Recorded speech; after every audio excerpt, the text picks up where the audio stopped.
This channel is part of the History Hit network. Stick around to find out more. I'm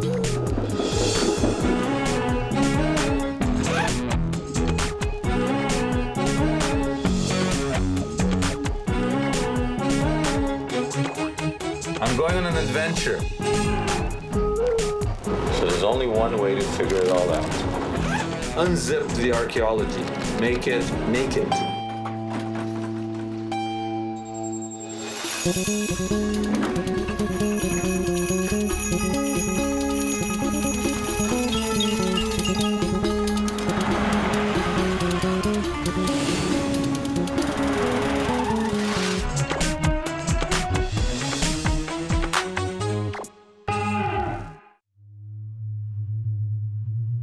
Once upon a time, beneath the Mediterranean's deep blue waves, swam a strange creature, the Hilazon.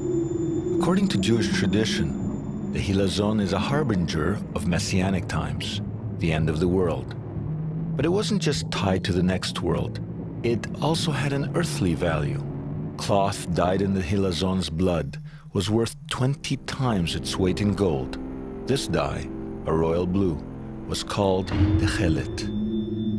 But over 1,000 years ago, this royal blue, Techelet, disappeared. And ever since then, there's been a mystery. Why did Techelet disappear? Why is it connected with the end of the world? And which animal is the Hilazon?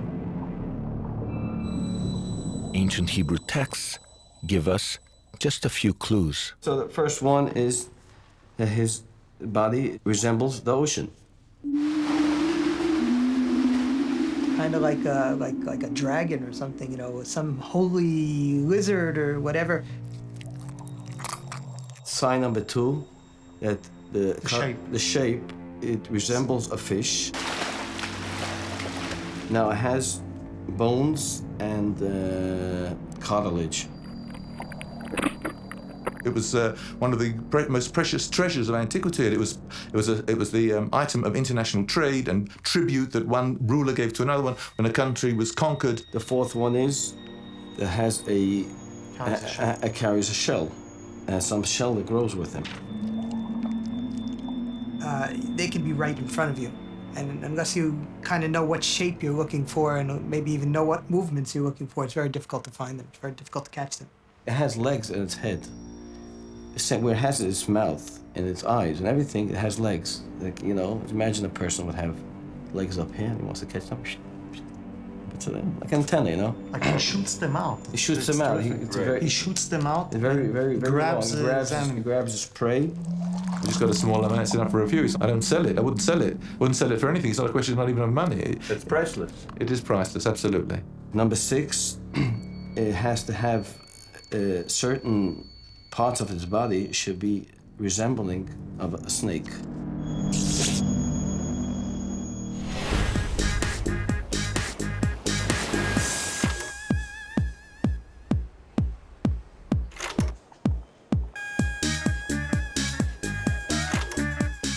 So the blood of the Hilazon makes a blue dye called Techelet. But why is a color so important? First of all, according to the Bible, God, through Moses, commanded the Israelites to wear a string, a fringe on the corner of their garments. The threads were to be white, except for one, which must be blue. Blue, to remind them of the sea of the sky and the sky of God's holy throne. But this thread was also tied to the end of days. Jews believe that for the Messiah to come, Solomon's temple must be rebuilt in Jerusalem, and the temple priests must wear robes dyed Techelet blue. I asked Toronto Rabbi Eliezer Breitowitz what role this blue thread plays in the end of history. I mean, some people say that this is a sign of the coming of the Messiah. Well, let's put it this way. Tchelas is one of the necessary ingredients for the rituals of the temple. You know, the vestments of the priests, especially the high priest, incorporated tchelas. They could not be manufactured without. And therefore, we would expect, as the Messianic age approaches, we would expect that all the necessary ingredients, all the accessories that we'll need, will be restored.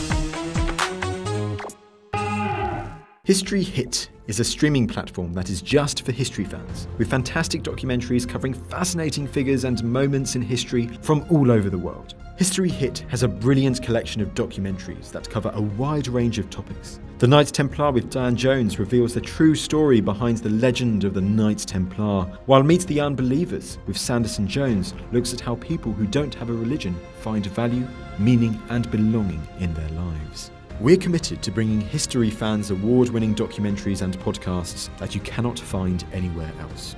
Sign up now for a 14-day free trial, and Parable fans get 50% off their first 3 months. Just be sure to use the code PARABLE at checkout.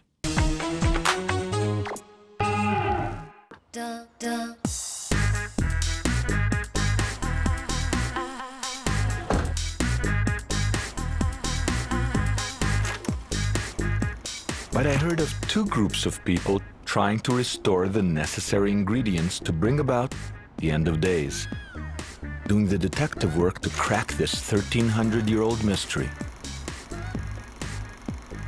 I traveled into the desert outside Jerusalem to meet Baruch Sturman, a man who has dedicated years to finding the Hilazon and the dye made from its blood, the Chelet blue. I wanted to know how something so valuable could be lost in the first place. As it turns out, the sheer value of ancient dyes, not just blue, but purple and red as well, their value as commodities was actually part of their downfall. A downfall that started with the Romans. This was a big business. Very big business, and that's one of the reasons why the Tchelet was eventually lost. The Romans, when they conquered this area, when they conquered Palestine, they made an edict that nobody could be involved in the dye of purple or blue except for the Roman dye houses. They wanted the money. And they also only there, it was illegal to wear purple unless you were a big shot in Rome. Royal purple. Royal blue. Augustus restricted blue and purple to the ruling classes. Nero decreed only the emperor could wear blue or purple. The Romans passed laws making it harder for people to make the dyes. But the Chelet blue finally disappeared when the Arabs conquered the area in the 7th century.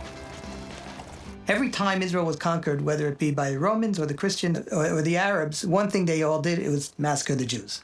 So the poor Jews in that time could hardly keep any tradition, let alone a secret tradition, and let alone a tradition which had specifically been targeted for eradication because this was associated with the Romans.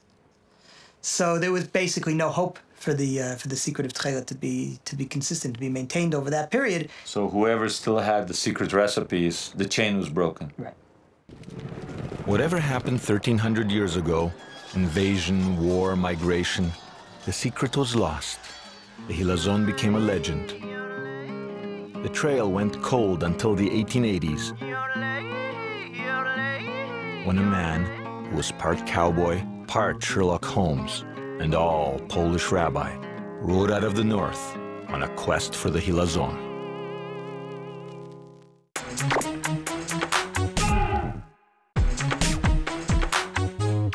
I'm going on down to the saloon downtown, and you know what I'm gonna do. So the secret of Tchelet had been lost for 13 centuries. Then, in the 1880s, a Polish rabbi called the Radziner Rebbe took up the quest. Today, his followers live near Tel Aviv. There, I met Rabbi Yitzchak Englard and his brother Shlomo. I asked them, what kind of man was the original Radziner Rebbe? I would say he was one of the most brilliant scholars in his generation. He was known to be a genius. He knew astrology, he knew medicine, he knew mathematics, he knew physics, he knew everything. He was an unbelievable person. The Radziner Rebbe was the rabbi for a town called Radzin. Radzin is a place on the border of Russia and Poland, and he decided that he needed to find Tchelet. It actually, his goal was messianic. He felt that the temple had to be rebuilt. In order for the temple to be rebuilt, the priests had to have their clothes, and you needed Tchelet for that, and that was the major reason that he decided to set out to look for Tchelet. He's trying to trigger messianic times. Correct. That was his To main... him, this is not a fashion statement. Oh, no. He had some leads. He traveled all the way from Poland to Italy to look in the aquarium at Naples to try to find which sea creature that was the true chilazon. Now, what kind of fish does it resemble? You know, there's millions of types of fish, and each fish has a different size and different figure and a different everything. I can see it now. The Rebbe in Naples standing in front of a fish tank. The sun setting on another day without the hilazon. Without the legendary fish whose blood is going to trigger messianic times. Suddenly he looks, he sees, and he knows. And he shouts, Eureka! Or the Polish equivalent thereof. Today it's called the cuttlefish. The cuttlefish, Sepia officinalis. On one hand, it has a shell. On the other hand, it has fins on the side of its stomach. Just like a fish has the fins, that exactly meets the description given through the Talmudic sources. Can the cuttlefish actually be a harbinger of messianic times and the end of days? No matter what you believe the future holds, it's amazing to remember what role color played in our past. Color didn't just shade the ancient world, it shaped it, just like the silk routes and spice trade. People crossed deserts, mountains, seas for a new color. Red. Red often came from ground-up beetles. Yellow. Yellow from cow's urine. Purple. Purple from snails. Blue. And royal blue, called Chelet. the chelet in the Bible, came from the blood of the hilazon. There's faith, and then there's archaeology. Archaeologists have never found ancient chelet, blue, in ancient fabric, but they have found ancient purple made from snails. So if you want to figure out how did they make blue from cuttlefish, you got to look to see how they made purple from snails. I wanted to know more about the actual chemistry of ancient dyes, so I went to see Tzvi Koren, a Tel Aviv chemist specializing in ancient colors. He's researched chelet, but he's particularly perplexed by purple. And you're trying to create a catalog of all purple... We're trying to catalog every purple pigment possible. Purple pigment? Purple pigment possible. Purple pigment possible. Thank you. That's what you're trying to do. We're trying to catalog every single purple pigment. 1 second. Okay, so 1 second. We're trying to catalog every single purple pigment in order... Possible. Possible. You're going to stop that or not? Okay. All right. In order to help archaeologists, when we find, for example, a purple pigment on a archaeological vessel, we want to fingerprint it and therefore know exactly, not just that it's a real purple from a real snail, of course, but from which kind. Tzvi hopes his research into ancient purples will throw some light onto chelet, on the hilazon. I wanted to know how the ancients measured up as chemists. They were great scientists, even though they didn't call themselves that, but they were great empirical dyers, and they knew exactly what worked, and it was passed down from father to son and kept within the family. It was like a secret, like a kind of guild? It was a guild, certainly within a town and within a particular family. Especially the most secretive of all was the royal purple dyeing, what is known in the Bible as argaman and chelet, a bluish purple, argaman being a reddish purple. Argamon. Argaman, ancient Hebrew for royal purple. Chelet. The Talmud says the chelet must be taken from the hilazon while the hilazon is still alive. To this day, we still do not know exactly how they performed the dyeing, which must have started about 3,500 years ago by the Phoenicians. Purple. The name Phoenicians means the purple people, since they were famous in antiquity for purple dyeing. It was all accidental, of course. All such great discoveries are accidental. Yeah, that's incredible. Do we know how? I mean, whether you're eating your snail one day and you're flipping it over your shoulder and suddenly it's in a vat and you notice that there's color. I mean, how could they have even... They must have had a number of snails lying around after they fished them. They ate them. As the snails die, they vomit out the particular glandular extract. And this extract, once it's open to the air, it undergoes a transformation right before your very eyes from white to yellow to green to blue to purple. It's incredible. So what they must have found as they were leaving these snails around, there could have possibly been a fabric next to it. And all of a sudden they looked at it and they raised it, says, I can't believe it. Look at this. Moshe, come over here. Look at this. And that's when they discovered, most probably, the purple color. Of course, all this is conjecture, but I believe that this is probably what happened. Wait a minute. All this archaeology and no mention of the cuttlefish and ancient dye making? It's all snails. Could the Redziners have got it wrong after all?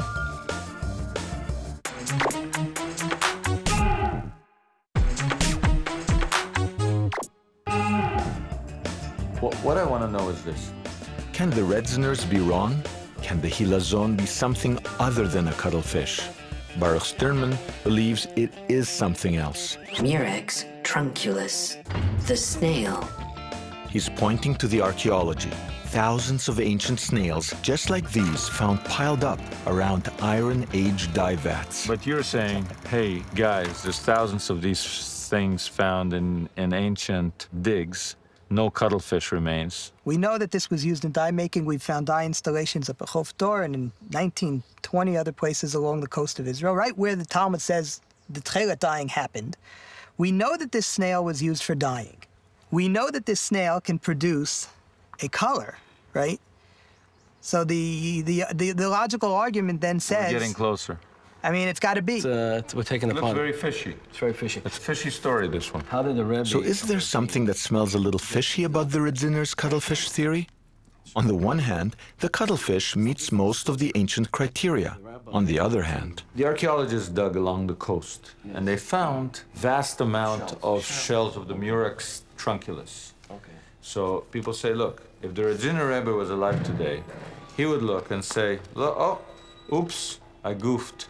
I made a mistake, because if I was right, they would have found vast amounts of the soft shell of the cuttlefish. They didn't find it. They found the trunculus. If I would find on those shells that I found a sign written, this was tcheles, okay. But there were other dyes and other colors being dyed through those years. The Romans were there, and they had vast use factories. By the way, the tcheles is used only for one thread, and this type of murex was used to dye entire garments from head to toe, for the nobility, of course, and that's why you needed huge amounts of shells, and that's why they found those kind of shells. Could be if you would check other sites, other places, you would find what we're using. That archaeology is very nice. It could help you, give you a clue, but to say that what I found is tchelet and that was used as tchelet, who says? Nobody said that that was a tchelet. Maybe that was argaman. Maybe it was purple. Somebody reminded me of a joke that they used to have cellular phones 2,000 years ago. How do you know? He says, I have proof. How do you have proof? I did not find any telephone lines. We're digging, no telephone lines were found in all those archaeological sites. So they surely used a cellular phone. Isn't that a good proof? Right? That's good. That's very good. There is no archaeological evidence supporting the cuttlefish, no 2,000-year-old cuttlefish shells. But as Itzhak just pointed out, the absence of evidence is not the evidence of absence. Over 100 years ago, the Radziner Rebbe was convinced the cuttlefish was the Hilazon, and so... He went back to Radzin and set up a factory. Within a year, you had 20,000 people wearing tchelet. Wow. All of his followers. And this caused... They were singing and dancing. They were singing and dancing.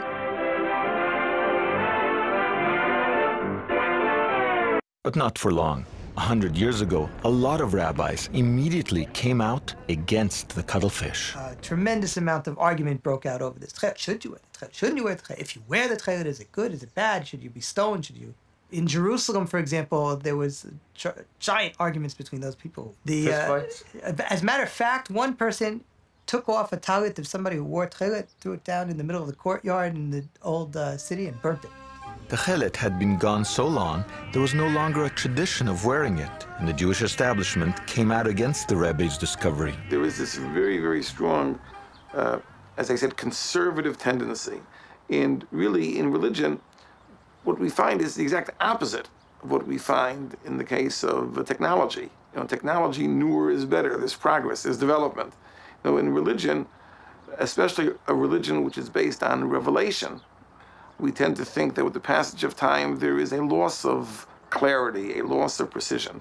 So it's not a bad thing that we exercise this caution. There weren't just religious questions. A young student in England named Isaac Herzog had chemistry tests run on the dye, and what he discovered appeared to sink the cuttlefish. Could a chemist delay the Messiah?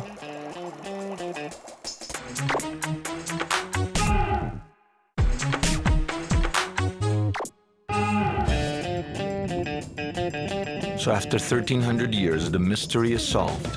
The cuttlefish is named as the harbinger of messianic times. The end of days is that much closer. But then a young student in England sends the cuttlefish dye for chemical analysis. Herzog wrote a doctorate on tchelet in 1914.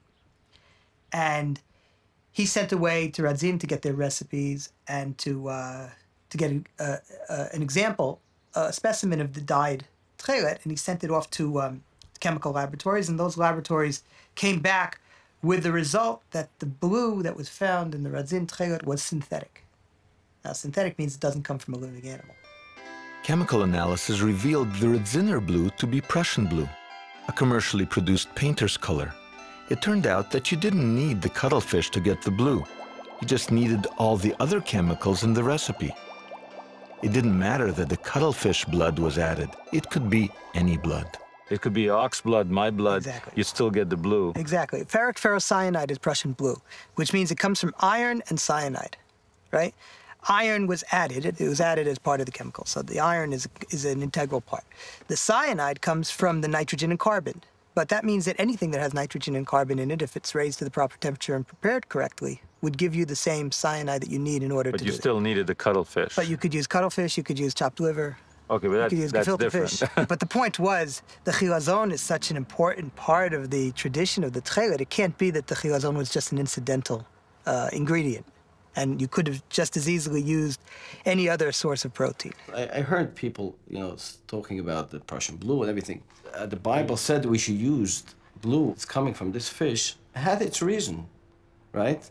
If it could be done from something else, that's not proof that this wasn't used. Just because you can get it from something else doesn't mean, it doesn't invalidate, the cuttlefish, right? Because I would give you an example. There is alcohol that is derived from wheat. There's alcohol derived from grapes. Now, if you would drink alcohol on Passover from wheat, it is a big sin. But if you drink alcohol that comes from grapes, from fruit, from citrus, it's 100% okay. Our Bible, chemically, they are the same content, the same alcohol. If you put it through a chemist, I don't think you'd be able to make a difference between A and B. Just the Torah, we do not understand. Everything is a question from where it comes. So which legendary sea creature is the biblical hilazon? I'm not counting anyone out yet. Ancient clues seem to indicate that it's the cuttlefish.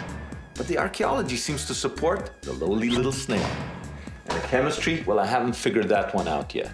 What I do know is that once we find the hilazon, and once we've recovered that biblical blue, the techelet, we will have brought things that much closer to the end of days.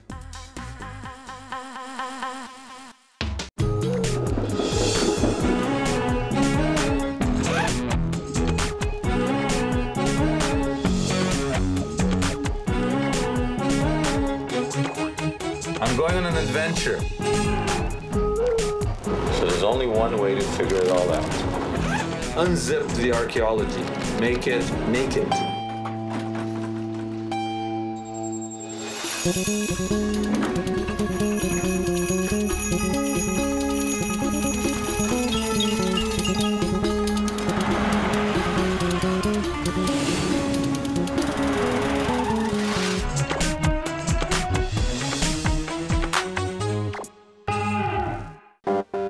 This time on The Naked Archaeologist.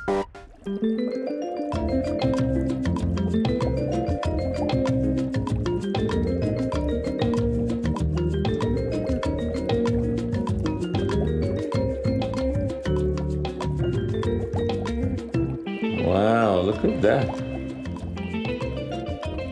We were hot on the trail of a mystery.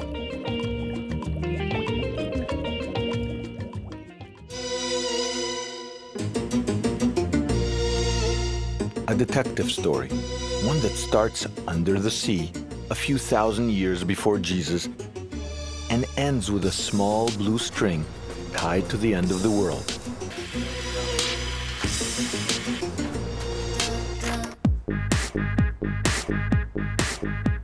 According to Jewish tradition, God commanded that these strings must be dyed blue, a sacred blue called techelet. The blue string was to remind the Israelites of the sea of the sky, and the sky of God's holy throne. And the commandment says the blue must come from the blood of a sea creature called the hilazon. But over 1,000 years ago, the secret of the hilazon was lost. And that is the heart of our mystery. Which animal is the hilazon? We have just a few clues from ancient Hebrew texts. Its body resembles the ocean. It has bones and cartilage. It carries a shell. And it has legs in its head. He shoots them out, Very grabs long. the grabs his prey. Over 1,000 years ago, war racked the Holy Land. The secret guild that made the sacred blue died out. It was gone, faded, disappeared. And the memory of how to make the biblical blue faded into history. The trail went cold until the 1880s, when a man who was part cowboy, part Sherlock Holmes, and all Polish rabbi, rode out of the north on a quest for the hilazon.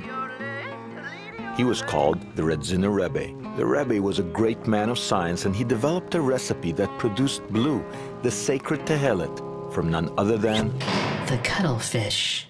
And that's where we left off last time. This might seem like a complicated tale, but when I met Tel Aviv rabbis Yitzchak and Shlomo Englard, I kept the question simple. Why are these strings so important? Now, why do we put tzitzit on the corner?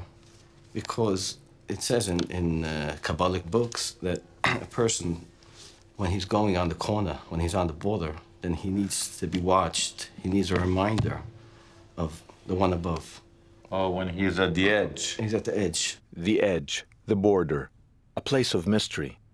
The edge of a garment is the border between us, our flesh, our nakedness, and the rest of the world. The notion that techelet, for instance, has the blue edges raises all sorts of interesting questions. Simon Wagemakers co-founded the Canadian Textile Museum. The center of the garment belonging to the spiritual, and the edge of this touching the realm of the physical. But the edge is the connection between you and the outside world, Right. spiritual. I never understood that because you actually have strings at the corners. I noticed that in Minoan, in Egyptian, in many ancient cultures, you have these strings. And the hem becomes the hem of a garment, becomes very, very important right through history. It's everywhere in the world. I mean, the edges of garments are tremendously important. He will look at the tzitzit. He'll remind himself there's somebody above, somebody watching you. You connect yourself to God. You look at the blue thread. You remind yourself of God. The color blue lies near the border between visible and invisible, the end of what our eyes can see. Blue is visible just this side of ultraviolet, which is invisible. You have to do what God commanded you to do. So that's why it's so important, the tchelet, the blue thread, to be on the talit. It's a connection. It's a connection. Blue strings are a connection between earth and heaven, the soul's borderlands. And borders are often disputed. This one is, Yitzchak and Shlomo believe the sacred blue comes from a cuttlefish. Others disagree.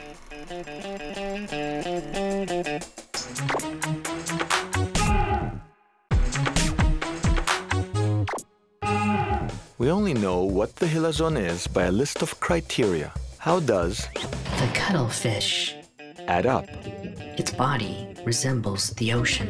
It has bones and cartilage. It carries a shell. And it has legs in its head. But there are other creatures that might fit this description. Murex trunculus. The snail. Baruch Sturman believes the hilazon is not a cuttlefish. He thinks it's a snail. But there's one problem if you're trying to get blue from a snail, and it takes us back to chemistry. You're left with a big problem, and that's it doesn't give you the right color. It gives you purple. Gives you purple. About 30 years ago, the answer was found in a pretty serendipitous way by someone by the name of Otto Elsner. Because of the smell, the wonderful smell of the snail dying, he was asked to go and do his work outside, not in the laboratory. And nobody wanted him around. Nobody wanted the snail or Otto Elsner to do it. Rotten eggs. It smells very bad. Archaeologists had long known that the ancients used snails to make purple. Not blue, purple. Dyers stewed thousands of snails in giant vats over several days. It stank to high heaven, but that stink turned out to be one of the most important clues for making the leap from purple to blue. It stunk like anything. Zvi Koren is a Tel Aviv chemist specializing in ancient colors. I'm not joking at all. What would it, like skunky or rotten eggs? Like garlic, fermenting, rotting meat. Think of it. These are sea snails. These are living things, meat, fleshy meat. They're not living anymore, but you have flesh that is sitting in a pot of this size, letting it ferment. Odors, gases coming off. Disgusting. Very disgusting. Does the Talmud talk about the smell? As a matter of fact, the Talmud says that if a woman marries a man who becomes a dyer after they're married, she may ask to be divorced from him because of the smell. That's how bad the smell was. I mentioned that I used to do this and come home to my wife when she was pregnant, and I used to come home smelling of snails, and she used to go and throw up. That was the way. We had a year of our marriage. Throughout the whole pregnancy, it was that way. And yet, I'd come home, she'd throw up. Stink. An ancient Egyptian papyrus records that dyers stank of fish. Okay, so Elsner is asked, he's working on this stuff. Exactly. He's smelly. All his co-workers say, get out of here. He goes outside. And he found an interesting fact that happened. Oh, I can see it now. On cloudy days, when he was doing his dye work, he got this purple. On sunny days, he got a perfect sky blue. Cloudy days, purple. Sunny days, blue. And he made the connection that there was penicillin here. So. Very much so. If the dye is exposed to ultraviolet light, it will become blue as opposed to purple. The main colorant here is called dibromo indigo. And it, as the name implies, it's indigo, but with 2 bromine atoms attached to it. When it's exposed to the sunlight, the 2 bromine atoms are knocked out. The sunlight can break a bond, and the sunlight breaks the bond between the indigo molecule and the bromine. This is an atomic process. This is an atomic process, absolutely. As they're knocked out of the colorant, when you introduce your string or your fleece to dye, what's left behind is mostly, not completely, but mostly indigo, which gives you blue. Blue. That's right. So they had to split the atom to get the tchelet. You're very good. Is that correct? That's absolutely correct. They knew how to split the atom. Well, before Einstein. Before Einstein. So I guess in the old days, you could control the process by saying, I'm going to produce a vat of purple inside, and I'm going to produce a vat of blue outside. Right, right. And they probably knew a lot more about this. This is a dye. This was the major center of the economy in the Middle East and in the Mediterranean in general. And they did this for thousands of years. Are these guys crazy? Modern-day Don Quixote is tilting at windmills, looking for some little animal called a hilazon so they can extract some dye out of it and get biblical blue so that they can fulfill a biblical commandment that hasn't been fulfilled in over 1,000 years? I don't think so. I actually think they're onto something.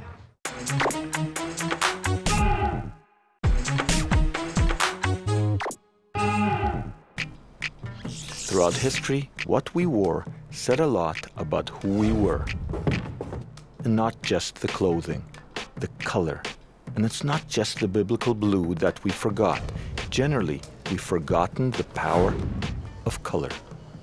Because of the invention of synthetic dyes in the 19th century, we're assaulted by all sorts of colors that previously wouldn't. A guy like me are. can walk around like, look at me. So we've actually lost the sense of... We've lost our sensitivity to color. I mean, in many societies, as a person approached you, you could tell from the color that they were wearing how old they were. You could tell by the combination of colors that they were wearing what their status was in the society. I challenge you to do that now.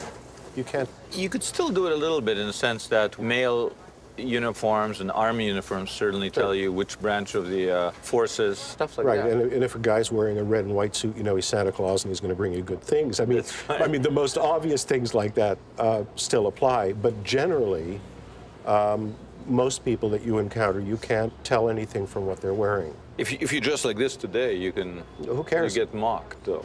Oh, yeah.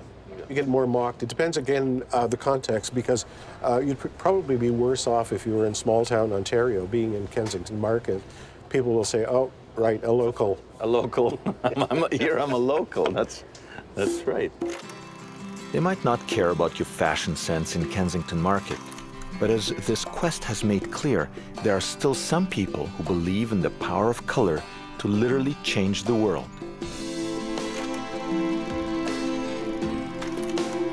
And now finally it's time to get our hands dirty. We're going to actually make blue from a snail. Joel Guberman is our guide. This is it. This is where tchelet gets made. This is indigo, royal blue. This is royal purple. This is... I don't know, I was expecting a bigger operation, you know? Right, right. Well, you know, some of the most important things come from very humble beginnings. And this dye comes from a very humble snail. The Talmud has a very brief description of the dyeing of the tchelet. That's where you have the secret formula, right in the Talmud, 2,000-year-old Jewish text. Right. There it is. That's it. You tracked it down. Two rabbis are talking. One rabbi asked the other rabbi, how do you make this tchelet thing? Right. And he gives you the secret answer. Yeah, he gives you a very cryptic formula. Maitina dam chilazon. We bring the blood of the snail. The samanim. Samanim are chemicals. The Talmud doesn't tell us which chemicals. It just says that you use some sort of chemicals. V'ramina lehu b'yoreh. You put it into a vessel. Umar tachilei, and you boil it. That's the whole description. That's the recipe. And that's the recipe. Right. Bring the blood of the snail. Add some sort of chemicals. Put it in a vessel. Boil it. From that recipe, I couldn't figure out how to make an apple pie, never mind tchelet. That's right. Okay, so you're separating the snail from the...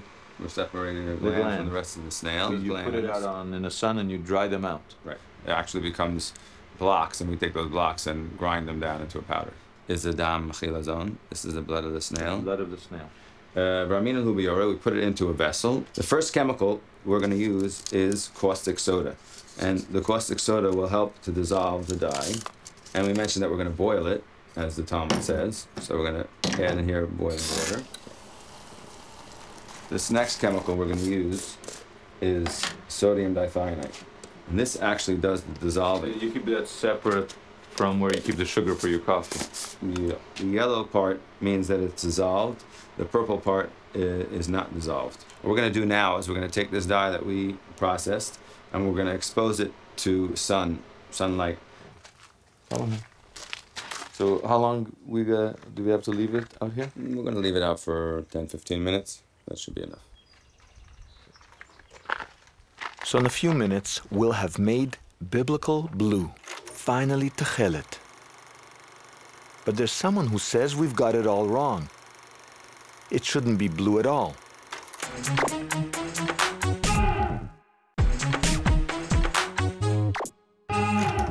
Dr. Irving Zeiderman is a Jerusalem chemist specializing in ancient textiles. So you're saying what the Bible calls tchelet must be this color here? The word blue, as a translation for tchelet, is just a modern thing invented when the Bible was translated into English by King James, and that was in 1630 something. And there they translated tchelet blue. A few years before that, in the previous translation, he translated it hyacinth.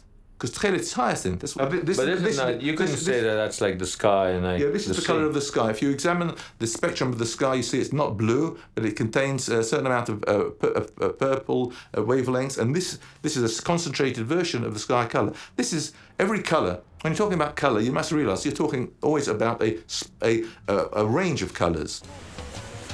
Wait a minute. Tchelet isn't blue? The sky isn't blue? I'm the naked archaeologist. I've got the swatches, I've got the people. I'm going to ask them whether the sky and the sea are ever purple. What color is the sky? What color is the sky? With the snow coming down? Well, yeah, generally, like blue. Blue. Yeah. Not purple. No. Big vote against purple. Purple. Purple. Is it ever like this? Purple? And it goes like this between like these two over here. It can get there, eh? Yeah. Okay, you've seen it like that sometimes? Yeah, one is like... Oh, that's very interesting. That's a vote for purple. Apparently, when people say blue, it's not so clear what they mean. Hey, there's a guy with a bicycle. He must know what... You're outside a lot, right? All the time. Which one would you vote for? I think that's a good question, because a lot of people are in the dark nowadays, if you ask me. Okay, ladies and gentlemen, Montana sky. Montana sky. Maybe I like this, bro. You like that one? Yes. Yeah, this one or that one. Storm's End, right there. So you don't buy this purple stuff? No, I'm not a purple girl. No. And obviously you're the right person to ask because you're blue. I mean, like, would you say that's sky blue, what you're wearing? No. No? That's not I'm sky looking blue? more at the Caribbean sea blue, so I'm gonna see more like that one. That one? You say that too? Yeah. Yeah? I guess it must be like that. I gotta go to the Caribbean. Yeah, that's right. See, vivid blue. That's the Caribbean colors. That's the Caribbean with color? With the sea, with the sky matching. The sea, the sky, it matches? Oh, forget the purple. Doesn't even go there. No. Forget the purple. Forget the purple. There you have it, folks. I think the jury's still out, but it looks bad for purple. But I thought they were into the Talmudic line which said it has to be the color of the sky and the sea.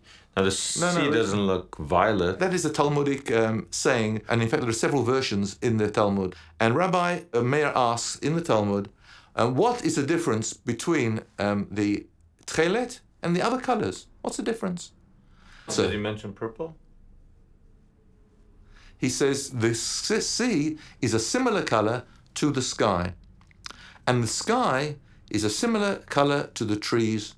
And the trees are a similar color to lawns, to grass.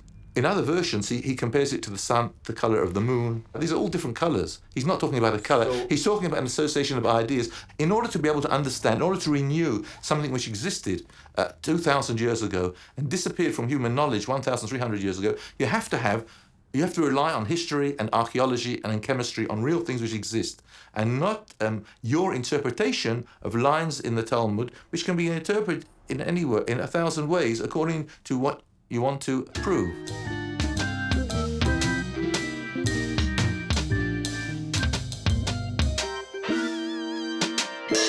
Squid, snail, blue, hyacinth, violet. We've been through the archaeology, the chemistry, and the arguments. And you know what? I shouldn't be the one who decides who's right. But what I do know, it's not just a matter of cold chemistry. It's a matter of faith as well. And with that in mind, it's time to see if our strings are turning blue. Now we have the dye that was exposed to the sun. And you see the bubbles on the top. They look, wow, they look blue. Yep. Use the area, that space. It's all looking bluish. Yeah.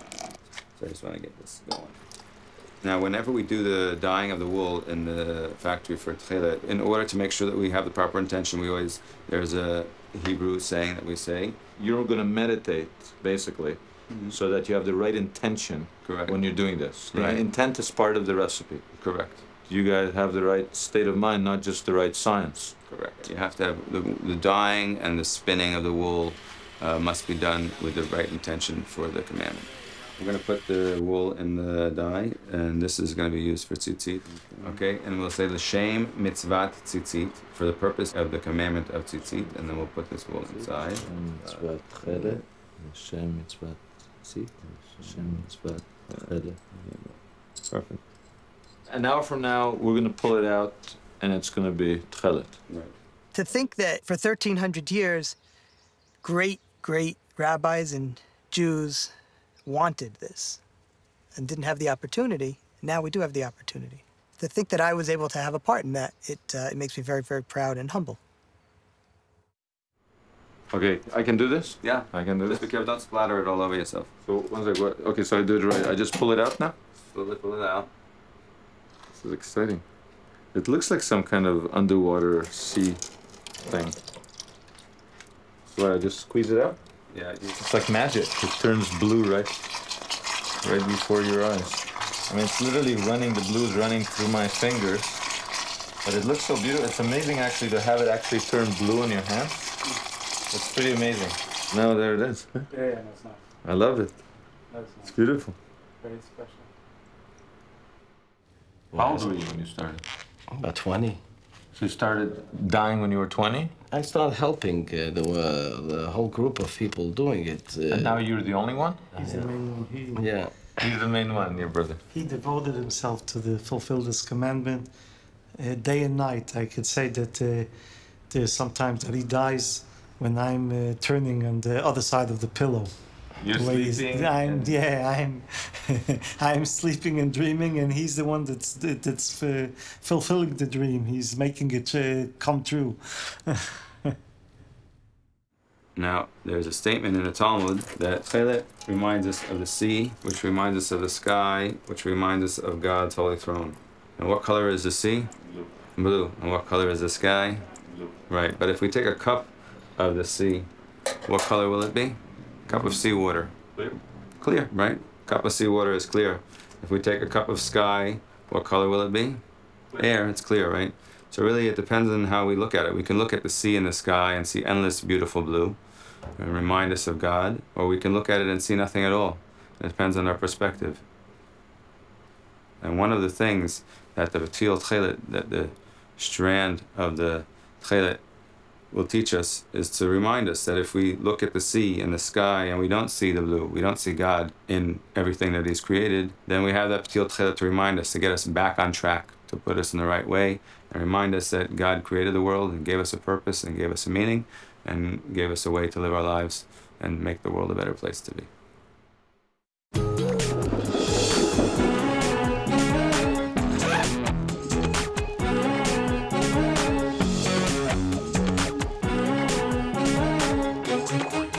I'm going on an adventure. So there's only one way to figure it all out. Unzip the archaeology. Make it naked.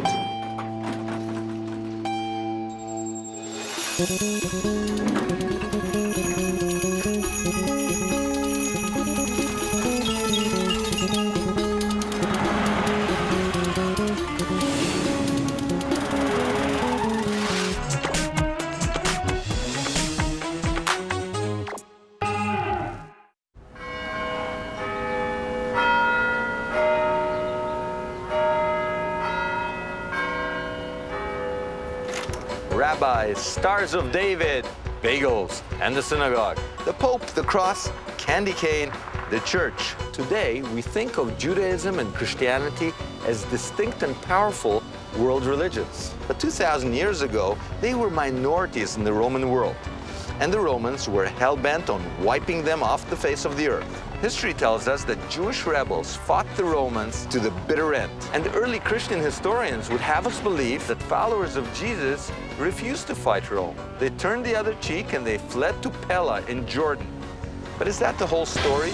Isn't it possible that Jesus' followers fought the Romans tooth and nail, shoulder to shoulder with their Jewish brethren? Rome crucified Jesus for being a rebel. Just another Jew making trouble. The more Rome clamped down on the troublemakers, the harder the Jews fought back. Thousands of crucifixions, and 40 years later, Rome wanted to finish it once and for all. In 70 AD, They entered Jerusalem and destroyed the Jewish temple. They took survivors as slaves, and with the gold they stole from the temple, they built the torture theater we all know as the Colosseum. They thought it was over. It wasn't. A group of Jewish rebels called the Sicarii were stationed at a place called Masada, a palace fortress they had taken from Roman soldiers several years before. Masada became the last stand of the rebels who refused to surrender to the Romans. What then took place has made this site a symbol of resistance for people around the world.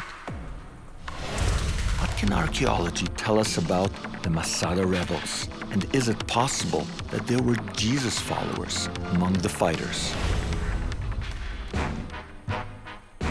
This is Masada, the legendary Masada. 2,000 years ago, Jerusalem had already been burnt. The whole country had been subdued. There was only a handful of rebels, and they were up on top of that rock, and they were still fighting.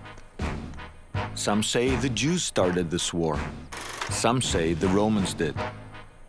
Before I go up there, I need to go back to where all this began, Jerusalem, to uncover the critical events that led to this rebellion. I met up with Professor Isaiah Gaffney, first-century historian, to talk about the conditions of those times. The Romans sent to this province governors that were ill-equipped to rule in a very, very challenging part of the world. Governors, by definition, just came to rip off people. And that's exactly. Roman rule was not only corrupt, it was bankrupt. The central bank was in Jerusalem, in the Holy Temple. Monies collected from Jews around the world were kept here. Where Jews prayed and the ground was considered so sacred, non-Jews could be sentenced to death if they entered the inner courts.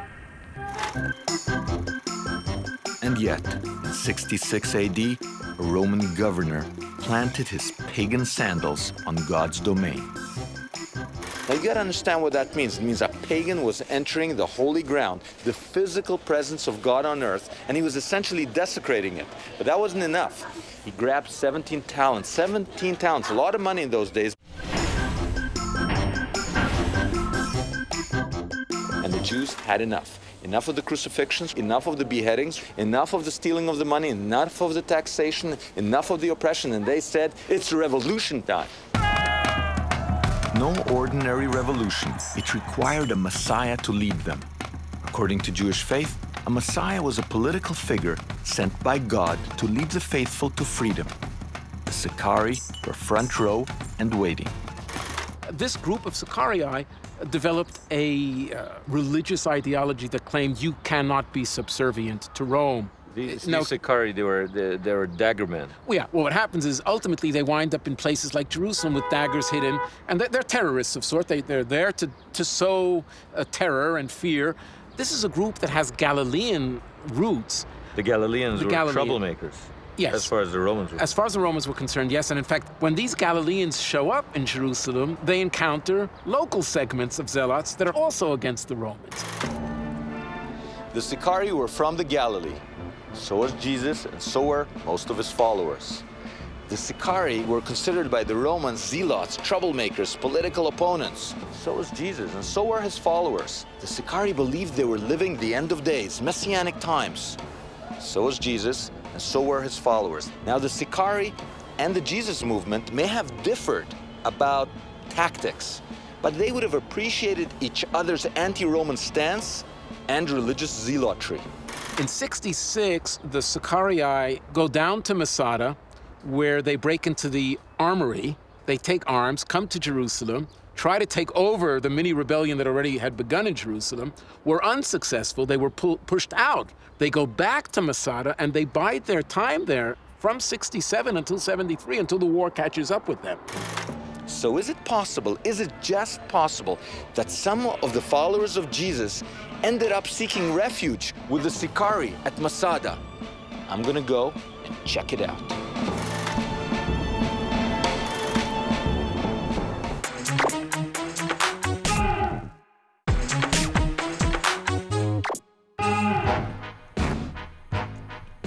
The rebels were on top. All around here was the greatest Roman legion of all time, the 10th Legion. If you were a Roman and you tried to make your way up the snake path, you'd end up dead. So what the Romans had to do is build siege engines. They had to build a giant ramp. They had to surround the whole place. Today, archaeology confirms the broad outlines of the story, but as they say, God is in the details. And what does archaeology have to tell us about the details?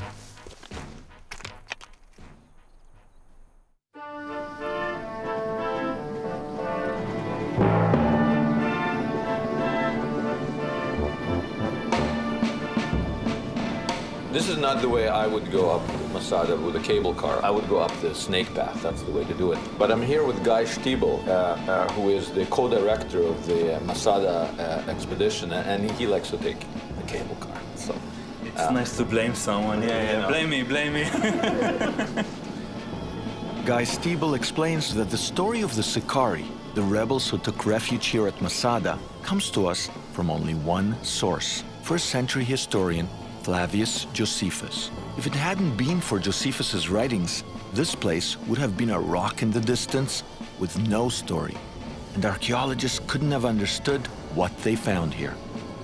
As it is, archaeologists have uncovered evidence for how the Sicarii lived here as good Jews. They had ritual baths, and they ate kosher, and they prayed in their synagogue. This was used as a real synagogue. People prayed here. After the praying, they sat down, they had a little bit of schnapps, maybe vodka, just like today, right? It was a living community that lived here. You can see where they live. I know where the baker used to live. I have a receipt that was given by the baker. He's saying, I'm giving one challah every Shabbat. So this is actually giving part of your bread to the priest every week. So it's actually the most ancient evidence for this practice.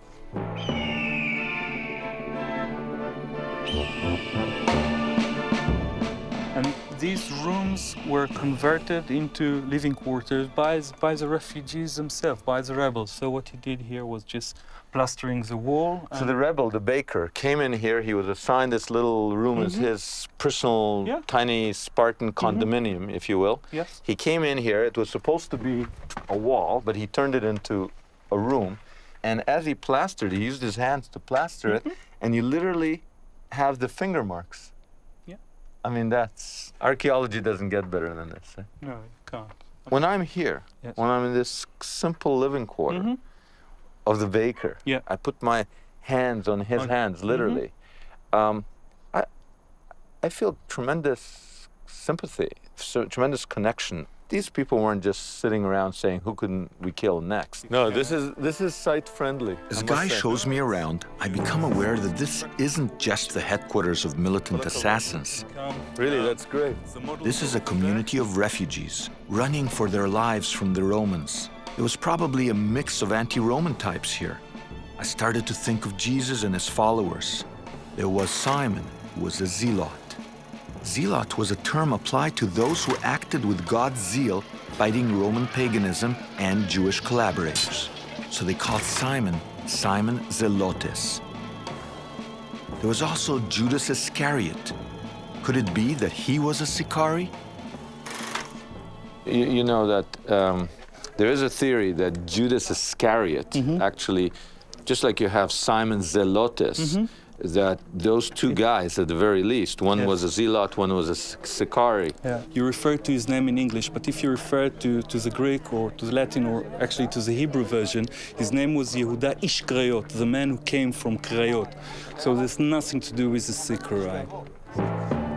Kariot means place. Why would you call Judas the man from place? The fact is, Romans corrupted people's names all the time. For example, they called Plato a Falcon.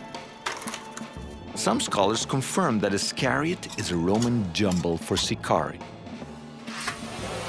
If Judas Iscariot, Judas the Sicarii, followed Jesus until his death, then it's quite possible that some Sicarii praying in the synagogue here at Masada were followers of Jesus. Is it possible that there were the people we would call today early Christians at Masada? We have no proof whatsoever. However, when I'm saying that we know about other sects, other Jewish sects at Masada, it's based on facts. I have scripts that are typical to them, so we have hard evidence. So if you're asking me as an archaeologist or as an historian, no, we don't have evidence for early Christianity. But I can say, you show me evidence that they weren't here. Needless to say, I'm not convinced. So what are the facts? Well, he tells me, here in the synagogue, archaeologists found scrolls buried in the ground, holy writings on goatskins. And inside one of the scrolls was the resurrection of the dry bones. Ezekiel cried. Ezekiel cried. Ezekiel cried. Dry bones, now hear the words of the Lord. The resurrection of the dry bones is a portion of the biblical book of Ezekiel. The scroll has been attributed to a Jewish sect called Essenes. Just like Christian monks today, Essenes took vows of celibacy and lived together in communities. Like the Sicarii of the time, they awaited the Messiah and believed that they were living the last days prior to the final judgment. The scroll reflects the Essene belief that on the day of judgment, God would raise the dead for a new life. Some scholars suggest that this scroll may have been buried by the rebels at Masada as a last act before their death. According to Josephus, the Masada rebels didn't die by Roman sword. They committed suicide en masse. The fact is that the 10th Legion of the Roman Empire, the mightiest force, the Delta Force of ancient times, came here, surrounded the place, and couldn't break it for months or years on end. And the fact is that at the end, one way or another, the defenders, some 1,000 people, chose death rather than slavery. There is archaeological evidence around Masada for a long and brutal siege, the Roman camp. The spur on which the soldiers built a ramp to crest the wall. But what archaeology on Masada confirms the story of suicide?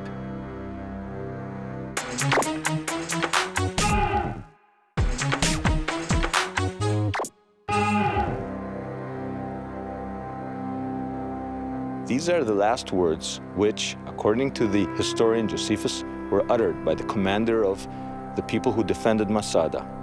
He told them, "Come, while our hands are free and can hold a sword, let them do a noble service. Let us die, not as slaves. And let's leave this world as free men in the company of our wives and children."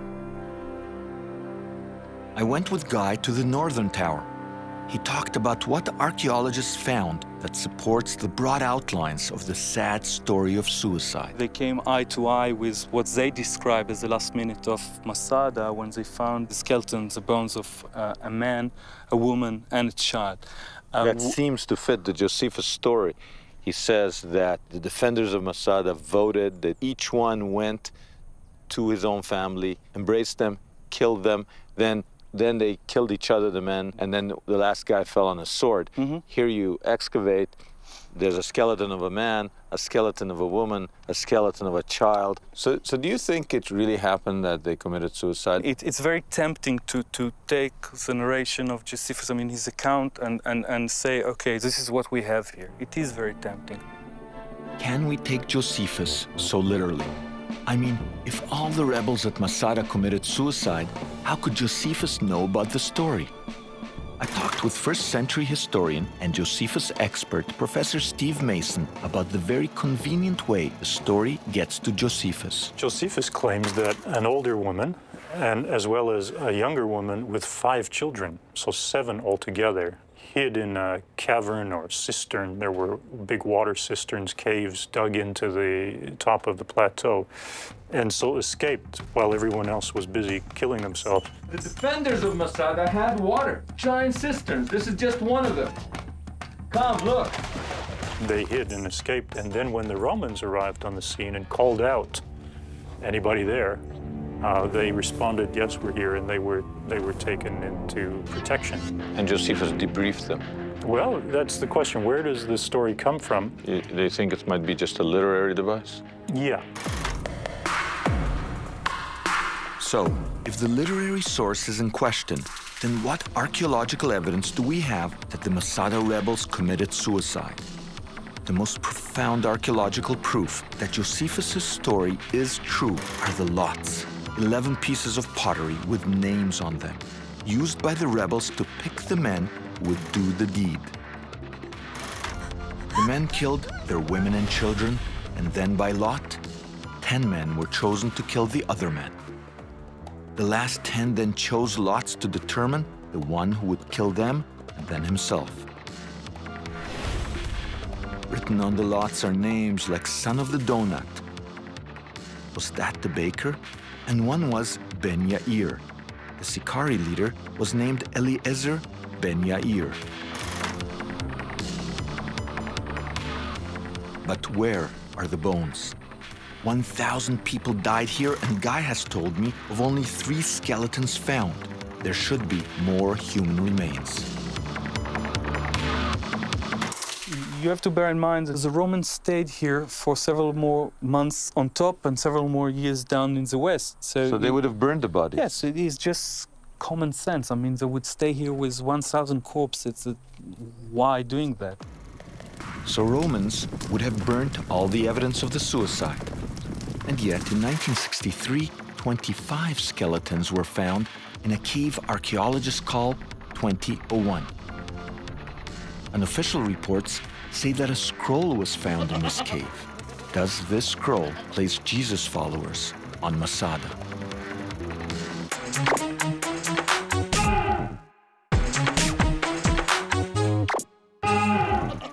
Unofficial reports say that a scroll was found in Cave 2001 that could connect Jesus followers to Masada. I met with Professor James Tabor, archaeologist and historian, about the contents of the cave. This is a mystery. You're saying a cave was found, bones in there, artifacts in there. Nobody's talking about that. Well, there is a journalist from Australia. His name is Donovan Joyce, and he does claim that he went to Masada and saw a scroll that had come from this cave, written by a Nazarene. Hold on. Jesus was from Nazareth. Can this be proof that Jesus' followers were at Masada after all? But the scroll got sort of smuggled out, or... So Masada still has its secrets, eh? It does. One thing that does check out in a really odd way, the scroll he saw that's now disappeared, he said it had a date on it, Erev Pesach, which in Hebrew, as you know, is the evening of Passover. So I looked at Josephus, and he says that Masada fell on the 14th day of the 3rd Greek month.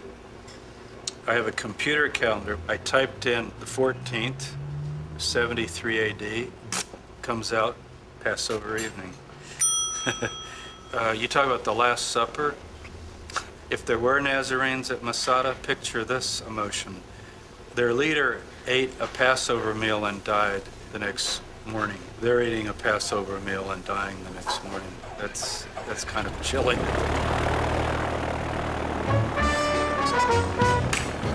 I went back to Jerusalem to find out from Guy about evidence of a Last Supper. Is it possible that in that cave, in Cave 21, they were sitting down to 2001. Passover? 2001, they were sitting down to Passover meal? No, Did you find lamb, for example? Yes, but that nothing among to do. the defenders? Yeah. But could that be the remains of a Passover meal? No, that's nothing to. How can you say these are the remains of the meal? They lived there for 7 years, 7 or 8 years. They were eating goats and they were eating lamb. I'm just saying it's possible that some of the early Jesus followers were also up there. Everything is possible. I can't, as an archaeologist or as an historian, if I don't have any kind of evidence, I can say everything. Yes. You need hard archaeological evidence. Yes.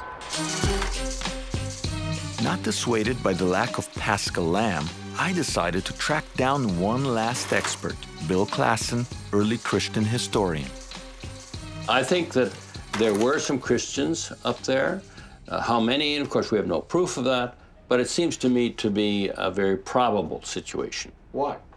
Well, let's take a Jewish family in Jerusalem, and you have two members of that family have become Christians. They follow Jesus as the Messiah. They're still Jews, of course. The others, two of them have joined the Zealot group, and they're here to fight against Rome.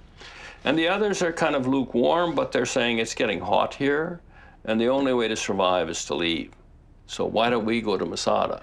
And it's quite likely, on my judgment, that the Christians in that family would have said, we're going with you. We're staying together. The fact is that we have archaeological proof that there was a mixture of people on Masada, but they all believed in messianic times. And maybe some of these guys were Jesus followers. If a Jesus follower was sitting in the synagogue next to the baker, how could we know 2,000 years later? What was the difference at that time between a Jew and a Jesus follower? Well, one was waiting for the Messiah to come, and the other was waiting for the Messiah to come back. Whatever their difference, they stood as one force against Rome.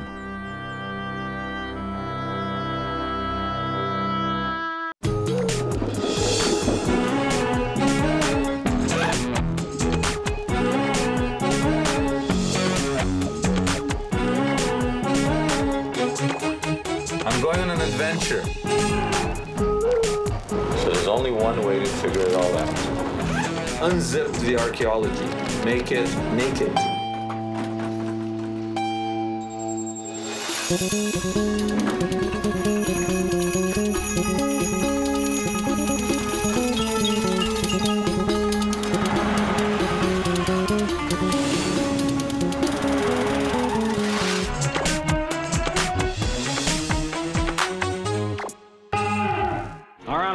Is the California ground squirrel. It's one of the types of ground squirrels that are quite common in the United States. This type is found west of the Rockies. I said scrolls, not squirrels. This is a show about archaeology, not zoology. The Dead Sea, not the Red Sea. Dead Sea Scrolls, ancient writings on goatskin. Who wrote them? In 1947, a little Bedouin boy, a shepherd, took his sheep out for a little walkabout in the desert to find something to eat for the sheep. One of the sheep ran away from the flock and into a cave. The Bedouin boy wasn't in the mood of chasing the sheep inside the cave, so he picked up a stone and threw it into the cave. Suddenly he heard a crack. A pot broke. Not his mother's pot, but an ancient pot. And from it spilled scroll after scroll of ancient writings, arguably the greatest archaeological discovery ever made. 1,000 religious texts from the time of Jesus, Ben-Hur, Spartacus, significant to Jews and Christians alike. Scholars saw the writings as a window onto the early years of Christianity. The first archaeologists said the scrolls were written by an ancient and mysterious Jewish sect called the Essenes, who lived in a settlement near the Dead Sea known as Qumran. But some modern archaeologists say Essenes didn't live at Qumran. So what can archaeology tell us about who wrote the Dead Sea Scrolls? I'm heading to the Shrine of the Book, the museum built to house this treasure of holy fragments. This is the very Bible Jesus might have read. Genesis, Exodus, Leviticus, Numbers, and Deuteronomy. 1,000 years older than any Bible known to man. I met curator Adolfo Reutmann and asked him, what's so special about this ancient hide? So, what are the Dead Sea Scrolls all about? The fact that we have on display material written 2,000 years ago, in some cases hundreds of years before Jesus was born, is actually a real miracle in archaeology. It's a miracle. It's a miracle because for the first time we have original material written 2,000 years ago. People, through these documents, they come in touch with real people, not virtual people. And these people, they left messages that in many cases they're relevant also for us as modern human beings. So what were the messages and who wrote them? Many of the texts were biblical, but some were strange documents that archaeologists dubbed the War Scroll and the Damascus Document. These documents reveal that the Essenes followed a Messiah-like figure they called the Teacher of Righteousness, that they thought they were living the end of days, a time involving a monumental battle between bad and good, with the Essenes definitely on the good side. Here's what the texts say. The sons of light will attack the sons of darkness. There shall be a battle and horrible carnage before the God of Israel, and eternal annihilation for the forces of darkness. Then there shall be a time of salvation for the people of God. Strangely, these texts came into the hands of Professor Sukenik of the Hebrew University 2 years after the annihilation of Nazi Germany, and on the very date of the birth of the modern state of Israel. Now try to figure out what this guy he thought when actually he has in hand manuscript produced by Jews and, as he argued, hidden in caves on the eve of the destruction of Jerusalem 2,000 years ago, and they came back to the Jewish nation on the eve of the rebirth of the modern state of Israel. So you can understand it saying, okay, it happened just by chance. You can say, you know, this is part of the mystery of the Jewish nation. You can see it's not just a coincidence. Maybe it's plan of the divine plan. I have no answer, but it's a fact that people, they felt that there is a mysterious coincidence that you have original material produced by real Jews when exactly the same day when it was established the birth of the modern state of Israel. Pretty strange. I had to go to Qumran, where the scrolls were found, to see for myself.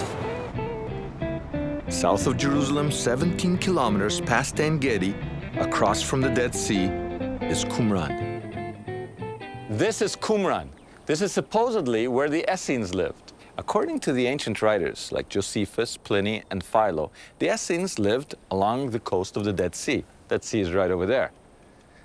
And archaeology discovered this seemingly monastic settlement. Some people say that was their scriptorium right there. That means where people sit around copying holy texts. How do they know they copied things, holy texts? Because they found the remains of a very long table, maybe it was a dining room, but there were inkwells there. So it seems to suggest that either they were writing up menus every day, or they were actually copying holy texts. They were ascetic. They weren't into material things. They believed in purity, both physical and spiritual. There were mikvahs here, baths for ritual purity, for baptism in essence. I'm lying in an aqueduct to illustrate where the water went through, and it went all the way here to more cisterns. This was meant to supply water to a lot of people. Look at this huge, huge cistern. This was no little farm. Just a 3-minute walk from this settlement are the 11 caves in which they found the scrolls. Altogether, these ruins, the water systems, and the caves proved to the first archaeologists that Essenes lived here. Some modern archaeologists now claim no Essenes lived at Qumran. So who do they think wrote the Dead Sea Scrolls? Make sure, hold on to my ankle so I don't fall down that precipice. Well, are you holding on to my ankle? Ah.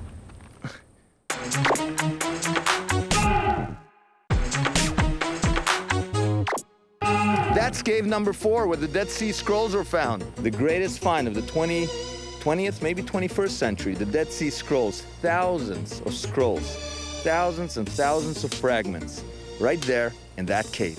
Well, while talking to myself and the camera, I was approached by Israel Antiquities Authority archaeologist Yuval Peleg. I wasn't in trouble, he was my date. That's cave number 4, right? That's 5. That's 5. It looks just like 4. Yeah. No, I always get them mixed up. That's true. The original Bedouin kid went in there? No. Cave number 1, the cliffs. So I got the wrong cave. Yeah. Definitely the wrong cave. I almost fell down headfirst down that gully for the wrong cave? Yeah. According to Yuval Peleg, this was not the only thing I got wrong. He says this site was not an Essene outpost, but a pottery factory, and showed me the kilns to back his theory. He He explained that the cisterns and the aqueducts were for cleaning the clay, not for purifying the Essenes. So, how does he explain the scrolls? According to Peleg, refugees running from the Romans hid them in these hills. So who wrote them? Everybody wrote them. We know that not a special writer wrote all the 700 or something. Or a special group? No. All these scrolls were brought by the refugees that ran away from the Roman army. So you're saying those scrolls are really a library, and they were... This is the library of Judaism, not just the Essenes who lived in Qumran. According to Peleg, what they found here was the library of all Judaism, not just the Essenes. He then led me to cave number 4 to show me the final proof for his theory that this was a pottery factory, not an Essene commune. Since the caves were full of scroll fragments, archaeologists had assumed that the Essenes were burying damaged holy texts here. Not so, says Peleg. The damage was caused by animals, tearing apart texts hidden by refugees in an abandoned pottery factory. When archaeologists came here, they found fragments. Yeah, I think it's animals. You can see that there are lots of holes and... There are animals that would have been right there, right? That's animal poop? Yeah. What kind of animal poops it's like small, it's like mouse. Like a desert rat? Yeah, desert rat, something like that. The rat is a rodent, like the squirrel. But we want to talk about the scrolls, not squirrels. Peleg says that the inkwells they found weren't for writing scrolls, but for labeling the pots. He claims the factory workers dug out these caves to get the quartz to mix with the clay to make the pots stronger. So, this cave wasn't a repository for holy books, but a quarry for pottery.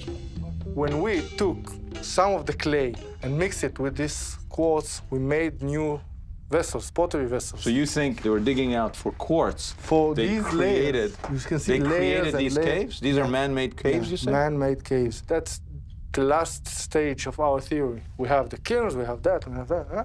We have a reason for the caves. You have a system with the aqueducts of purifying water for the clay. For the clay. Yeah.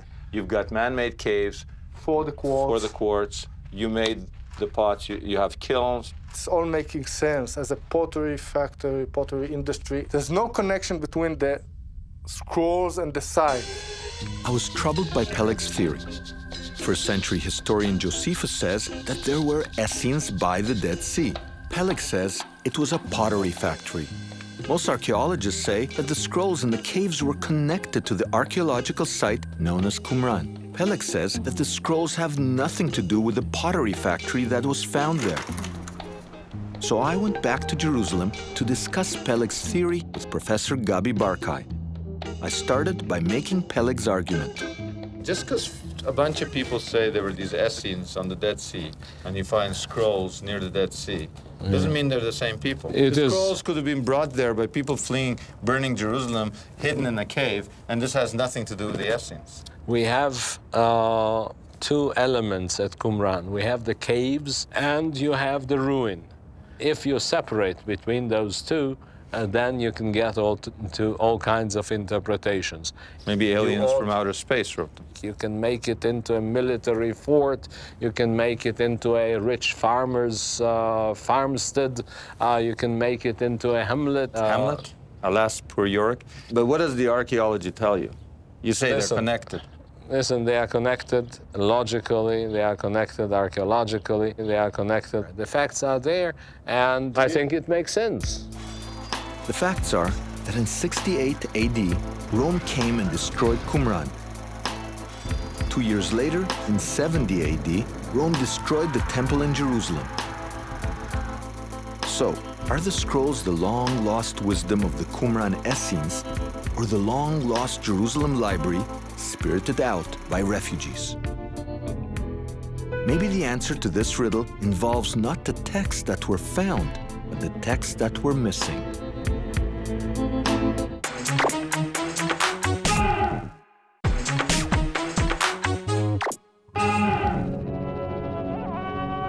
The Dead Sea Scrolls have been called the greatest archaeological find of all time. And yet, archaeologists can't agree who wrote them. Maybe the clue to the authors is not in the scrolls that were found, but in the texts that are missing. The temple in Jerusalem was the center of Jewish life. Whoever controlled it was in power. In the 2nd century BC, the Maccabee brothers took control of the temple, thus causing a split in Judaism. There were those who saw the Maccabees as political heroes, and others, like the Essenes, who felt the Maccabees had polluted the temple, forcing true believers into a desert exile. So who left the scrolls at Qumran? If they were brought by refugees fleeing Jerusalem, the scrolls would preserve fragments celebrating the Maccabees. Essenes, on the other hand, would never include the hated Book of Maccabees in their library. I met with Professor Eileen Schuller of McMaster University. There's a lot of controversy about who wrote the Dead Sea Scrolls. It seemed that at one point everybody said it was the Essenes. Now, we were in Qumran, and there's a theory now that basically what we're looking is not the repository of a community, but rather the scrolls of refugees from the destruction in Jerusalem. It's a bit odd to say, well, we have all these texts, but they had nothing to do with the people that are living here. And there's material that's not here. I mean, if we looked at what would you expect to find in the libraries of Jerusalem, you might expect to have a copy of the book of First Maccabees, whereas you don't have that at Qumran. You tend to have texts that are very critical of the temple and of the priesthood, whether things are being done correctly or not, and they basically don't think they are. So it seems that the Dead Sea Scrolls are not the long-lost Jerusalem library. Their authors ignored the Maccabees and predicted an apocalypse. But they were also an ascetic community, into detailed rules meant to sanctify everyday life. No one should sleep with a woman in the holy city so as not to defile it with impurity. On the Sabbath, do not say a useless or stupid word. On the Sabbath, you may not go beyond 1,000 cubits from the city. Your latrines must be 2,000 cubits from the city and out of sight of the camp, so as not to pollute the camp. These rules say Essenes to me, but we need evidence on the ground to prove it. I decided to speak with someone who both reads the scrolls and also dug at Qumran, archaeologist James Tabor. You excavated at Qumran, didn't you? Yeah, I've dug there. You dug there. What do you make of Qumran? Who wrote the Dead Sea Scrolls? Who wrote them Dead Sea Scrolls? Now, let me tell you something that's brewing right now that might shut up everything, but I'll tantalize you. I get tantalized by archaeology. Well, you're going to get real tantalized by this. Here's the bluff. James Tabor found a clue squirreled away in the Damascus document that proves the Essenes were at Qumran. This clue was where no one would think to look: the Essene latrine. I see it, hallelujah, I see it.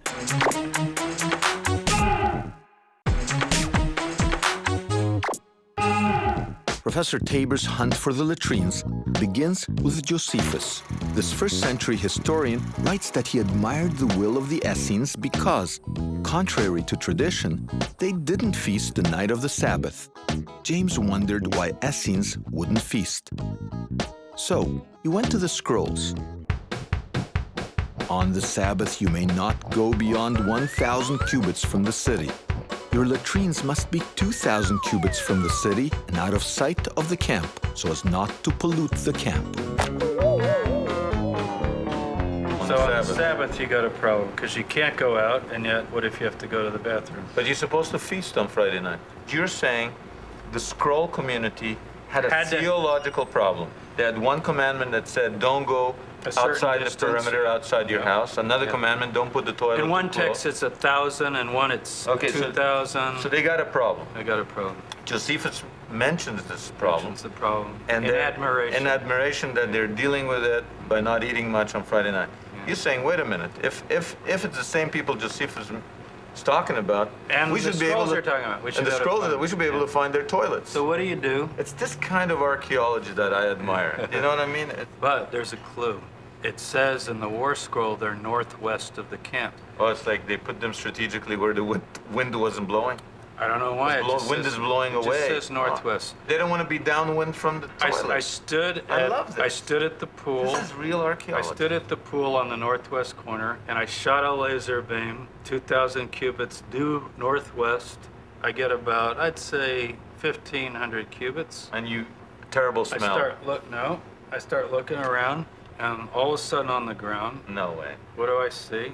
I see stones set in an exact rectangular. It's a two-staller. Really? The doorway is away from the camp, and then it's got, you know, like this. It's like a U. So are you gonna call me the toilet hunter instead of the scroll hunter? The outhouse hunter. I hate my life. I was back at Qumran to find Essene latrines. Is it possible that some ancient plumbing will answer the question who wrote the Dead Sea Scrolls? I called Professor Tabor, chair of the Department of Religious Studies in North Carolina at Charlotte, to talk me through the directions. One sec, I want to go, I should walk that way? Okay, I'm starting to walk. I'm starting to walk towards the rock cliff. I'm walking. It's a ways. That's the point, right? Who would have thought that the secrets of the Dead Sea Scrolls would have been solved by a latrine? Okay, but just tell me this, on the left side of the outcropping, I'll see a bath, and then what will I see? A path, and then what will I see? It'll lead to what? Okay, I'll call you back. Goodbye. Come on, guys. Naked archaeology can figure out ancient mysteries with ancient poop. It's true. Do you see a path? Is that a path? I think we took a shortcut. I think that's the path. I'm out of breath. Totally out of breath. I'll tell you one thing. I couldn't have been an Essene. Couldn't have held it in so long. I see it, hallelujah, I see it. This is the communal house, right here. It says northwest, this is northwest. And hey, right there, there's a natural outcropping which would hide you from the camp. You can't see the camp can't see you. So this is kind of the ancient version of a stall. I see it, it's actually separated. I'll walk there. See, I'm walking right between the two rectangles. There's even an entranceway right here. I'm seeing an arrangement. Look, you come right in here. Oops, sorry, not looking. You walk right in here, see? Using the scrolls, we found the plumbing which proves this was no pottery factory, but the home of the Essenes. And these guys saw their every action, from war to prayer to bodily functions, worthy of a rule to make it holy. There you have it, proof that the Essenes wrote the scrolls. Here they waited for the end of history, following their leader, the teacher of righteousness. Some scholars believe this teacher was the prototype of the Christ figure. Dr. Stephen Fahn, scroll scholar. Now, while we still have sun, let me ask you, one of the scrolls, the famous scrolls, there's famous scrolls in these things, and they talk about the teacher of righteousness, which seems to be a Jesus-like figure. Who is it? I think the teacher of righteousness was, as many other scholars, that he was a high priest. He was pushed out from the priesthood in Jerusalem, and he was tortured terribly in the dungeons. In his hymns that we find, which is known as the Thanksgiving hymns, he speaks of the fact that he no longer even cared about the cries of the people around him, but nevertheless God was faithful, and that the Holy Spirit came to him, and that his heart was changed, and how he had changed from being a man of flesh and blood to becoming a child of light. And how through this overwhelming process... It sounds pretty Christian. Do you think these are proto-Christians? Out of this kind of movement, the Christians? You know, we have some Jewish guides come out saying, you know, these texts are Christian texts. They sound so Christian to us because of these things that they say. And Christians read the text and say, no, they sound Jewish. Fact is, yes, this is the both worlds together before those worlds split. Modern Judaism grew from rabbinic teachings which, like the Essene scrolls, celebrate a divine law that seeks to sanctify every action. Christianity, on the other hand, is built on an utter devotion to an Essene-like messianic figure. The Dead Sea Scrolls have served to fill in the gaps made by time and men and to show us what doesn't change.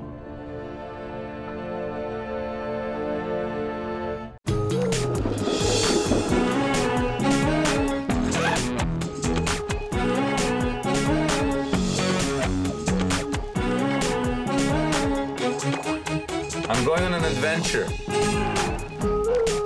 So there's only one way to figure it all out. Unzip the archaeology. Make it naked.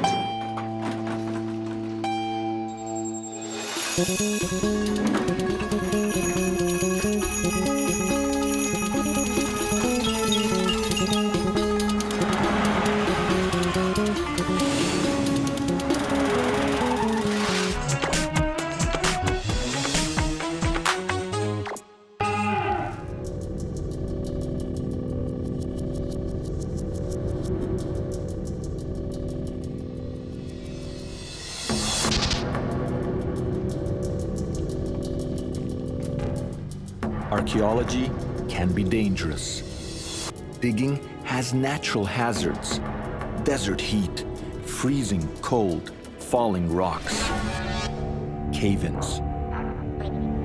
This tunnel is one of the most dangerous digs in the world. 85 people died because of it. The tunnel was opened in 1996. The Jews said it provided access to a holy site. The Muslims said it undermined their holy places. So there were riots, gunfire, and 85 dead. The tunnel mattered because it was dug here.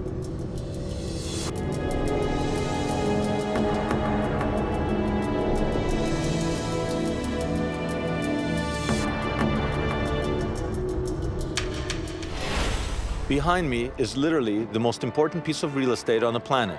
At least it is the most important piece of real estate for the three great Western religions, Judaism, Christianity, and Islam.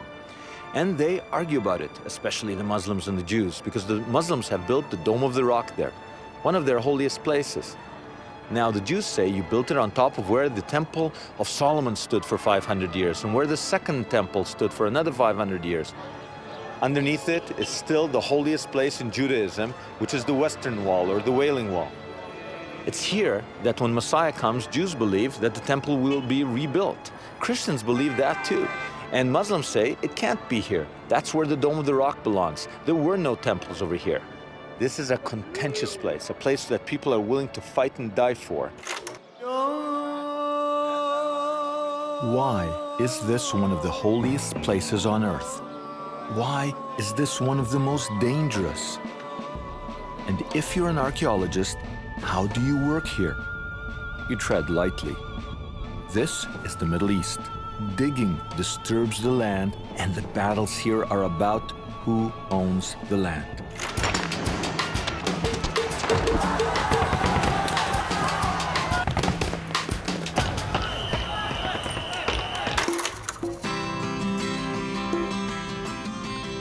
To uncover the reasons why this place is so holy, we need to dig into the past, to the sacred texts, the Torah, the Gospels, and the Quran.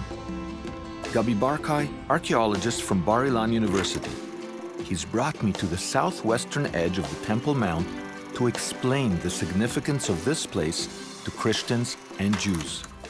We are here next to the wall surrounding the Temple Mount in Jerusalem. This is the place where, according to tradition, the first rock created by the Almighty is located, and the rest of the world was created around it. This is the place where from dirt was taken in order to create Adam. This is the place where the call came to have Abraham sacrifice his son. This is the place in which King Solomon, in the 10th century BC, built the first temple, the first home upon earth for the Lord God of Israel to dwell.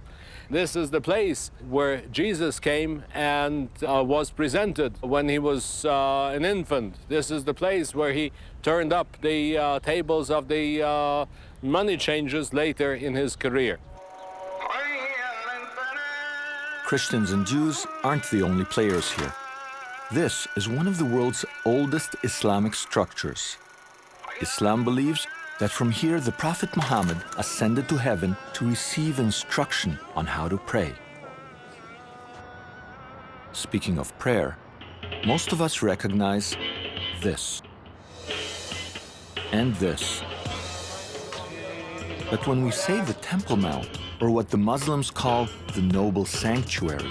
We're talking about this entire enclosure, roughly the size of 24 football fields. But how did it all start? Legend has it that here, on this outcrop of white limestone, Abraham bound his son to sacrifice him to God. Jews, Muslims, and Christians share versions of Abraham's story. But that's the last thing they share when it comes to the Temple Mount. The real disagreements start with Solomon. Jews believe God told King Solomon to build a temple, God's house on earth. That magnificent temple, one of antiquity's greatest buildings, stood for 400 years. Then, in 586 BC, the Babylonians knocked God's house to the ground. It was rebuilt, but only a shadow of its former glory. During the time of Jesus, it was restored, but it wasn't to be. The Romans burnt the temple. After standing for nearly 1,000 years, the temple was gone. Why does the temple, long gone, matter today? The Jews say the temple stood here and the land is ours. The Muslims say there was no temple, the land is Muslim. If you could find archaeological evidence of the temple, the result could prove explosive.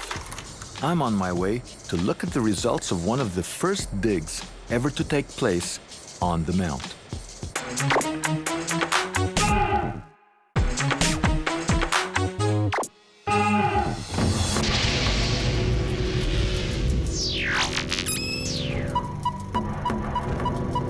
Just how dangerous is this place?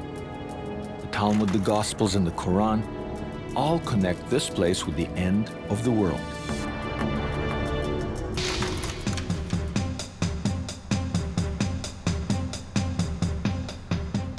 So how can archaeologists interested in the Mount work in such a complicated political environment? Part of the answer is that they work in unconventional ways. This material comes from a dump. Why was it in a dump? In 1999, the Islamic Authority excavated these fire exits from this mosque on the Temple Mount. They dumped the earth they moved into a valley. Barkai transferred that material to here. To the Islamic Authority, it was trash. To Barkai, it's treasure. So you basically said, I'm going to sift through this so-called garbage. I'm going to sift through it. Do not call it garbage. It's not garbage. This is valuable material. This is remnants of the dead corpse of the Temple Mount, yeah, which was killed brutally by the Islamic Waqf authorities. Unfortunately, it is without any context. This is all mixed up. It is not in connection with floor levels or with archaeological strata or with structures or anything. So you got modern glass and pottery and plastic and everything. True. Barkai's upset bulldozers were used to dig fire exits on the Temple Mount. He wonders if bulldozers destroyed evidence of Solomon's temple. Adnan Husseini, head of the Islamic Trust overseeing the Dome of the Rock. I asked him if he believes the Dome of the Rock stands where the temple used to be. I have read many theories about the temple, you know, in Jerusalem and out of Jerusalem, really. And I myself, I respect all the feelings and all the holy places and all the religions of the others, because if I don't respect these things, it means that I am not respecting Islam. Islam were built on the recognition of the other messages, which is Judaism and Christianity. We don't have any problem with these things. So do you believe there was a temple? I told you that I respect all the feelings of others. No, I mean historically, scientifically. I myself, I didn't see anything. I have read many things, and I respect all these things. You respect the religious feelings, but I'm not talking about religious feelings. I mean, just historically, as a person, do you think there was a temple? Well, my answer will not give anything more than what we have read, really. My point of view, really. I have read many things about this, really. Many ideas. And finally, I am confused now. But if I am confused, the other side have nothing to do with my confusion, really.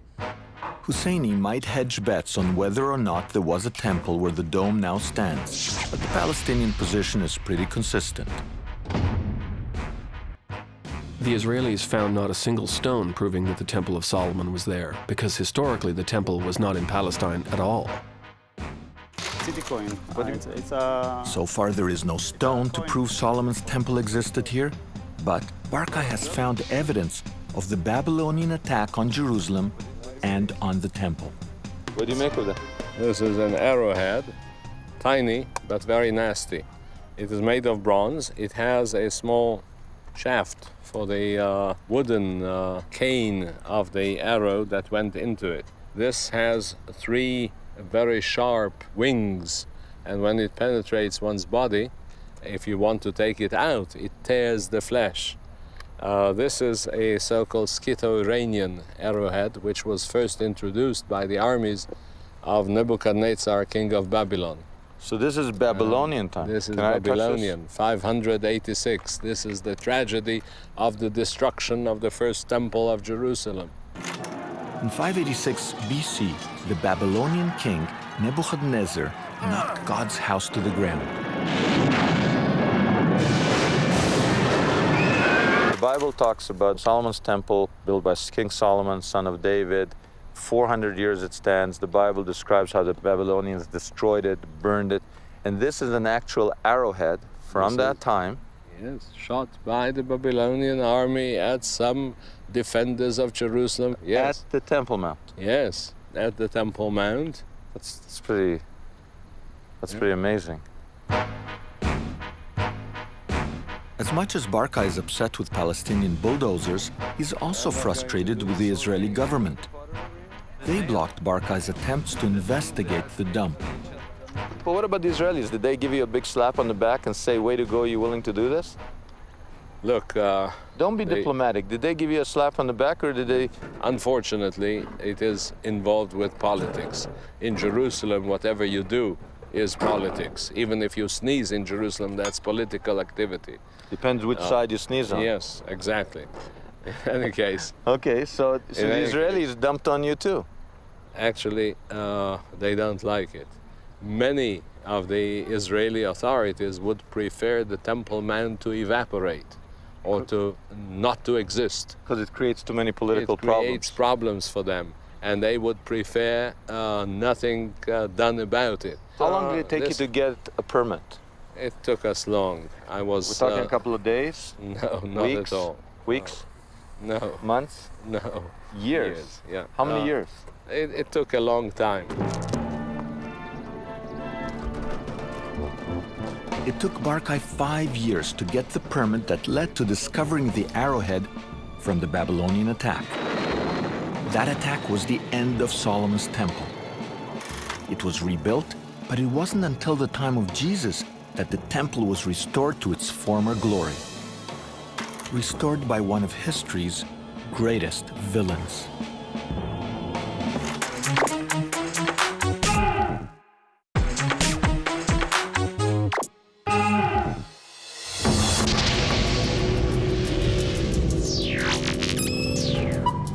August 21st, 1969, Australian Dennis Rohan tried to burn down the Al-Aqsa Mosque on the Temple Mount. Rumors spread that this was part of an Israeli plot to destroy the mosque. Angry Muslims took to the streets. Rohan was a Christian living on an Israeli kibbutz. In court, Rohan claimed he was on a mission from God. He thought burning down the mosque would clear the space to rebuild the temple and trigger the apocalypse. The court declared him insane.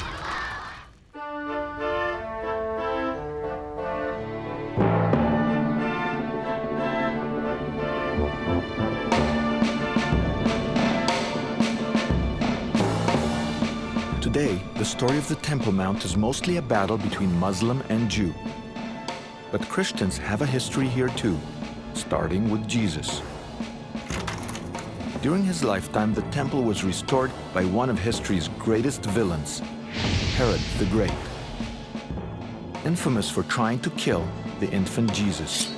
But what most people don't know is that Herod the Great villain was also Herod the Great builder. These steps led to Herod's temple. They are the very steps Jesus walked upon when he entered the temple. Stephen and Claire Fahn from Jerusalem's University of the Holy Land. Steve says, from here we see many of the places Jesus spoke about. Example, Jesus compared the Pharisees to whitewashed tombs. And then he speaks about them as being whitewashed sepulchres, where they are on the facing hill. There would have been tombs over there that had whitewash on the front to warn people not to come near to these tombs because of contamination. So what are you saying? When he crosses theological swords with the Pharisees, he could have been sitting right here and actually describing his metaphors are things that we see from right over here. That is very common for Jesus with his teaching. He uses the life, the images of nature, the houses, society, and buildings and tombs around him to create his metaphors. Shortly before his crucifixion, Jesus foresaw the temple's destruction. His disciples came to him to show him the buildings of the temple. And Jesus said unto them, See ye not all these things? I say unto you, there shall not be left here one stone upon another that shall not be thrown down. Do these stones back up Jesus' prediction? You are standing now within a group of small shops which were along the street. Now, the merchandise inside these shops went on fire when Jerusalem was put to the torch. And if you look well, you see that the wall right behind you, Simcha, the wall... Like, you mean right here? The stone is kind of peeling off. These are remnants of the fire that brought an end to the second temple of Jerusalem. More than that, upon the street, you have a pile of large stones which were knocked down by the crowbars of the engineering forces of Titus, who destroyed the buildings of Herod the Great.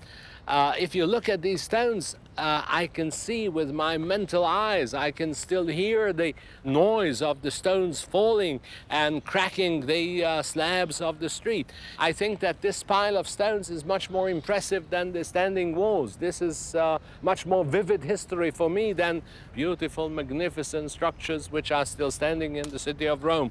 I think this pile is more authentic historically than anything else. Because this pile actually shows the moment. The moment, the violence, yes, right? yes. The overturning. If you look underneath the stones, you can find some of the coins and other finds which were thrown away by people who, in the last moment, ran for their lives.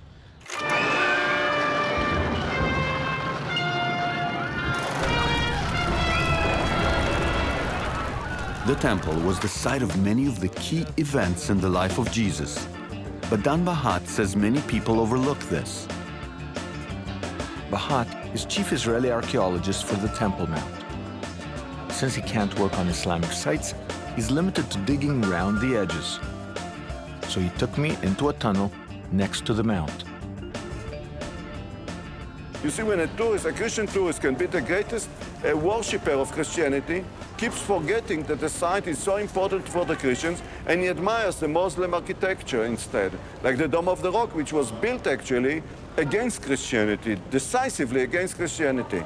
They keep forgetting that this was a site where Jesus, the founder of Christianity, or the father of Christianity, he was actually walked there, he did some of his acts, his first mission when he was 12 years old, chasing out the money changers, deliberating under Solomon's portico, and all kinds of things which are, it was a vivid part. Christianity forgot about it. So you're saying it was central to Jesus' ministry was the Temple Mount? Definitely, definitely. The importance of the temple to Jesus isn't the only thing that was forgotten. There was also the secret of the stones. These stones weigh 600 tons and are some of the biggest building blocks in the world. And they've been keeping their secret for over 20 centuries.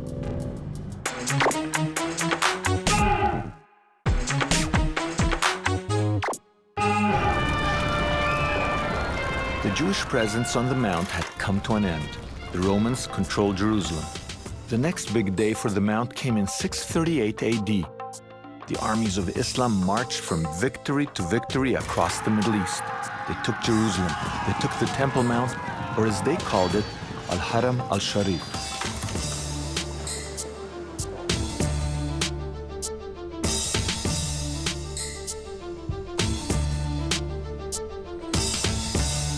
This place matters to the Muslims because they believe that from here, the Prophet Muhammad ascended to heaven to receive the command for the number of daily prayers.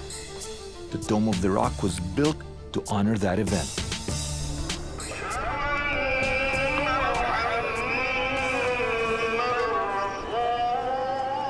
Husseini says the Temple Mount was empty when the Muslims arrived. There was nothing. There is a neglected site here, a neglected part of Jerusalem here. Then the visit took place, and after the visit, the Muslims built these shrines, really. So we have nothing to do what was before the Islamic time. We don't see Muslims, when they were here for 1,400 years, they don't see anything, they don't demolish anything. They don't pull up anything, you know? There was a place, and God asked the Prophet Muhammad to make the visit here, and this is God will, and we are adopting God will. So we don't decide this, God decide this. Whatever was or wasn't on top, there was certainly something underground. Something hidden by these stones at 600 tons, some of the largest building blocks the world has ever seen. They're underneath the Temple Mount, and they're here for a reason. We are touching now a stone which is the largest building stone ever found in this country. It weighs 600 metric tons, which is enormous. I believe that it was put here by Herod the Great because inside here there is a vault, let's say an underground storage place or something of the like. So one sec, this huge stone, one piece, it's not broken. You're saying it weighs how many tons? 600 metric tons. 600 metric tons. 600 metric tons. Yes. Now on the other side of this is what? We don't know. As a matter of fact, only last week on Sunday, we had few geophysics who came here to try to measure by echo sounds and things to try to understand what is inside. I don't have the results yet. It was done by University of Calgary, by University of Omaha, Nebraska, and University of Hartford, Connecticut. I'm waiting for the results to know what exactly did they found. But you suspect that it's a storage? I suspect that inside there is a subterranean storage place on the Temple Mount. So wait a minute. So if you're telling me that on the other side of this are substructures to the holiest place on earth, why aren't you blasting through the wall and trying to be an Indiana Jones and find all sorts of treasures? To hear the answer and how it makes the Temple Mount such a dangerous place, tune in next time to The Naked Archaeologist.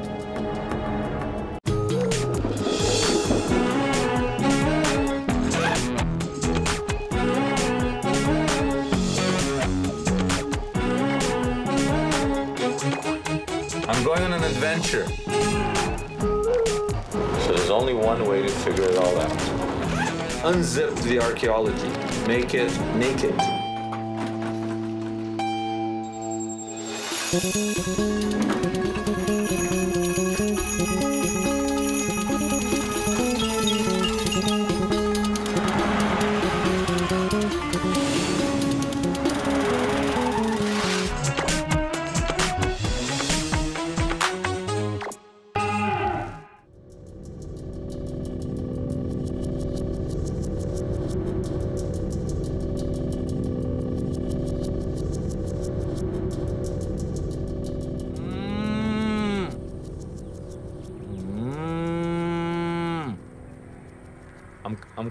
I'm calling him. He's coming.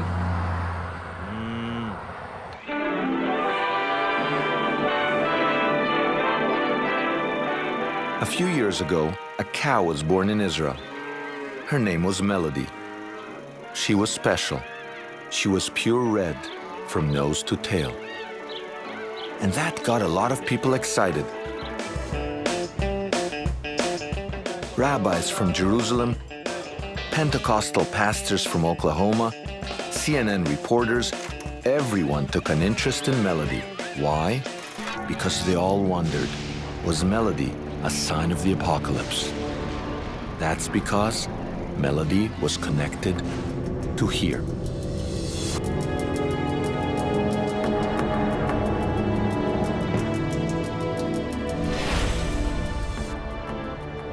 Most scholars believe that the great Jewish temple once stood here on the Temple Mount. Jewish and Christian prophecies say that rebuilding the temple will signal the end of days.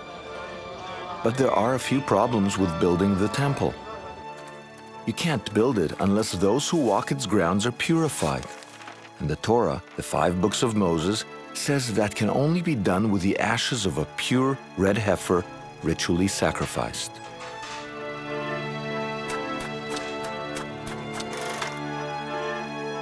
The last kosher red heifer appeared over 2,000 years ago. And so, there was a bit of excitement when Melody was born. Did Melody's birth mean the end was nigh? Well, we can't answer that question without answering a few others. I want to show you something. So we'll get back to Melody in a bit. But first, there's another problem with trying to build a temple here. Something's there already. Muslims believe that from here the Prophet Muhammad ascended to heaven to receive instruction on prayer. And this is the crux of the problem. The holiest site in Judaism is also the 3rd most important site in Islam. Make no mistake, people die for this piece of real estate. For thousands of years, Jews, Babylonians, Romans, Muslims, Crusaders, all shed blood, each wanting to control this piece of land. As they die today, how will these rival claims, Jew and Muslim, coexist? And how does an archaeologist work in such a complicated environment? Does this man hold the solution? Yes, I spoke with some of the people and they say, it's too good. We want a war. We want fight. We want bombing. What are you? You are solving the problem so... It's so simple to be solved. It doesn't work. It's too good. Now, a quick lesson, temple history. The Bible says King Solomon built a temple 3,000 years ago. For Jews, it was God's house on earth. The temple's legendary treasures included the Ark of the Covenant and the 10 Commandments. But those treasures disappeared when the Babylonians sacked Jerusalem. Within a century, the Israelites started rebuilding. By the time of Jesus, the temple was one of the world's great buildings. But it fell again when the Romans attacked in 70 AD. So why is there no archaeology to prove Solomon's temple ever existed? Well, this isn't an easy place to dig. This is Dan Bahat. He doesn't work on Islamic sites. The nearest he gets is digging round the edges. So he's taking me into a tunnel just outside the Temple Mount. This is maybe one of the most exciting points in the Western Wall. We are touching now a stone which is the largest building stone ever found in this country. It weighs 600 metric tons, which is enormous. I believe inside here there is a vault, let's say an underground storage place or something of the like. So wait a minute. So if you're telling me that on the other side of this are substructures to the holiest place on earth, why aren't you blasting through the wall and trying to be an Indiana Jones and find all sorts of treasures? Few reasons. We are with very good relations with the Muslims here. I cannot go more to details, but we are in good relations. By we, you mean the archaeologist? Me. So we are with very good relations with the Muslims. They know what we are doing, and with the pretext that we don't go in under the Temple Mount. Behind these stones, there could be a 2,000-year-old vault. The prospect is tantalizing, but Bahat can't open it. Because here, archaeology can be a matter of life and death. In 1996, this tunnel was opened to make a fire exit. Right over there, the exit to this tunnel the entire system, created a whole big riot. Yes, the mosque. They thought this tunnel was under their mosque. Exactly so. Everybody got really upset. Everyone, of course, you can imagine. I will be upset if I see a Muslim digging under my synagogue. The tunnel does not go under the dome, but distrust led to 15 Israeli soldiers were killed in those riots and over 70 Palestinians. This is a bloodbath. It was a real terrible. All over an opening to this tunnel. Yes, that's Jerusalem. Muslim and Jew both lay claim to this sacred piece of land. Both have died for it. But what if there was an archaeological solution to the conflict? This is Tuvia Sagiv, author of A Revolutionary Theory. Wait a minute, I just realized something. You can be a big peacemaker if you write. We can live together. The Arabs and the Jewish people, you will be in the left and the right, and we will be in the center.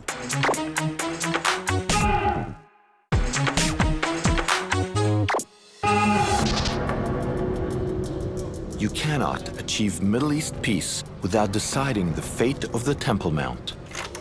This man thinks he has a solution. So this is the meaning of a solution. Maybe it can cause, if we will not find a solution, the Third World War.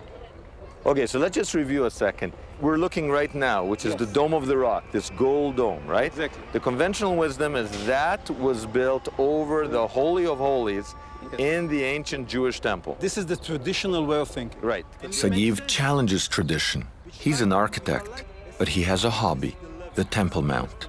And he's reached a revolutionary conclusion about the location of Solomon's temple. Maybe the conclusion is that maybe it's here, but not in the Dome of the Rock. And we have to ask ourselves, where is a rational place in which we can put it? That's right. Sagiv says the temple didn't stand where the dome is. His theory is complex, but it boils down to three main pieces of evidence. 1. Architectural footprint. 2. Infrared photography. And 3. Water flow.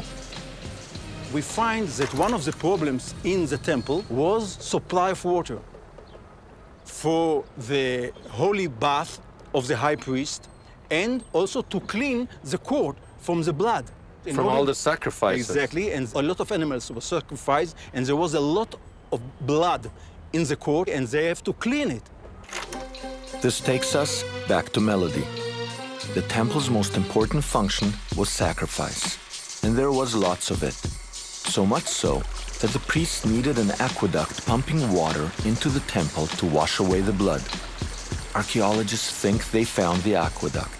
But if the temple stood where the dome is, here, and the aqueduct flowed from here, we have a problem. Sagiv calculates the aqueduct is 20 meters lower than the Dome of the Rock. Water doesn't flow uphill. The conclusion, it means that we have to lower the level of the temple in order that this water will supply water to the court. And then it means that it can't be in the Dome of the Rock. Because there's a rock there. There is a rock there. Then it must be in another place. But anyhow, in this place, it's impossible. Sagiv's theory runs against most archaeologists, rabbis, and historians. But what about Muslim sensibilities? Adnan Husseini runs the Islamic Trust overseeing the Dome of the Rock. I asked him about the future of the Mount. This is a mosque for Muslims to pray. When we speak about a mosque for Muslims to pray, Muslims, they don't go to a church, to a synagogue to participate with any prayer, you know. Yeah, but what about the history and the temple and all that? But if you wanted to bring the history back, there is many things should be changed, really. And I think if everything will be changed back, according to the history, it's nonsense. It's not logic, really. Peace can never be achieved by looking for the history, you know. Ah, but history says there was a temple here. I'm not even talking about the Jewish one. I'm talking about another temple, a pagan one. And it's at the heart of Sagiv's plan.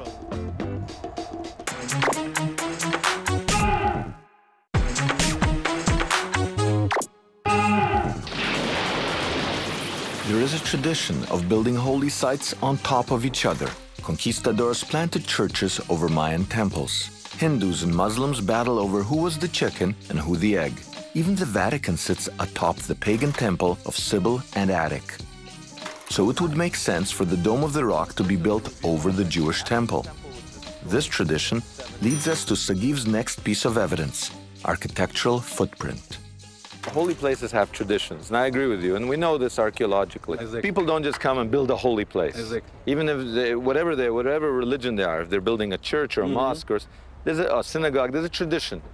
Now, the fact is that you have two mosques.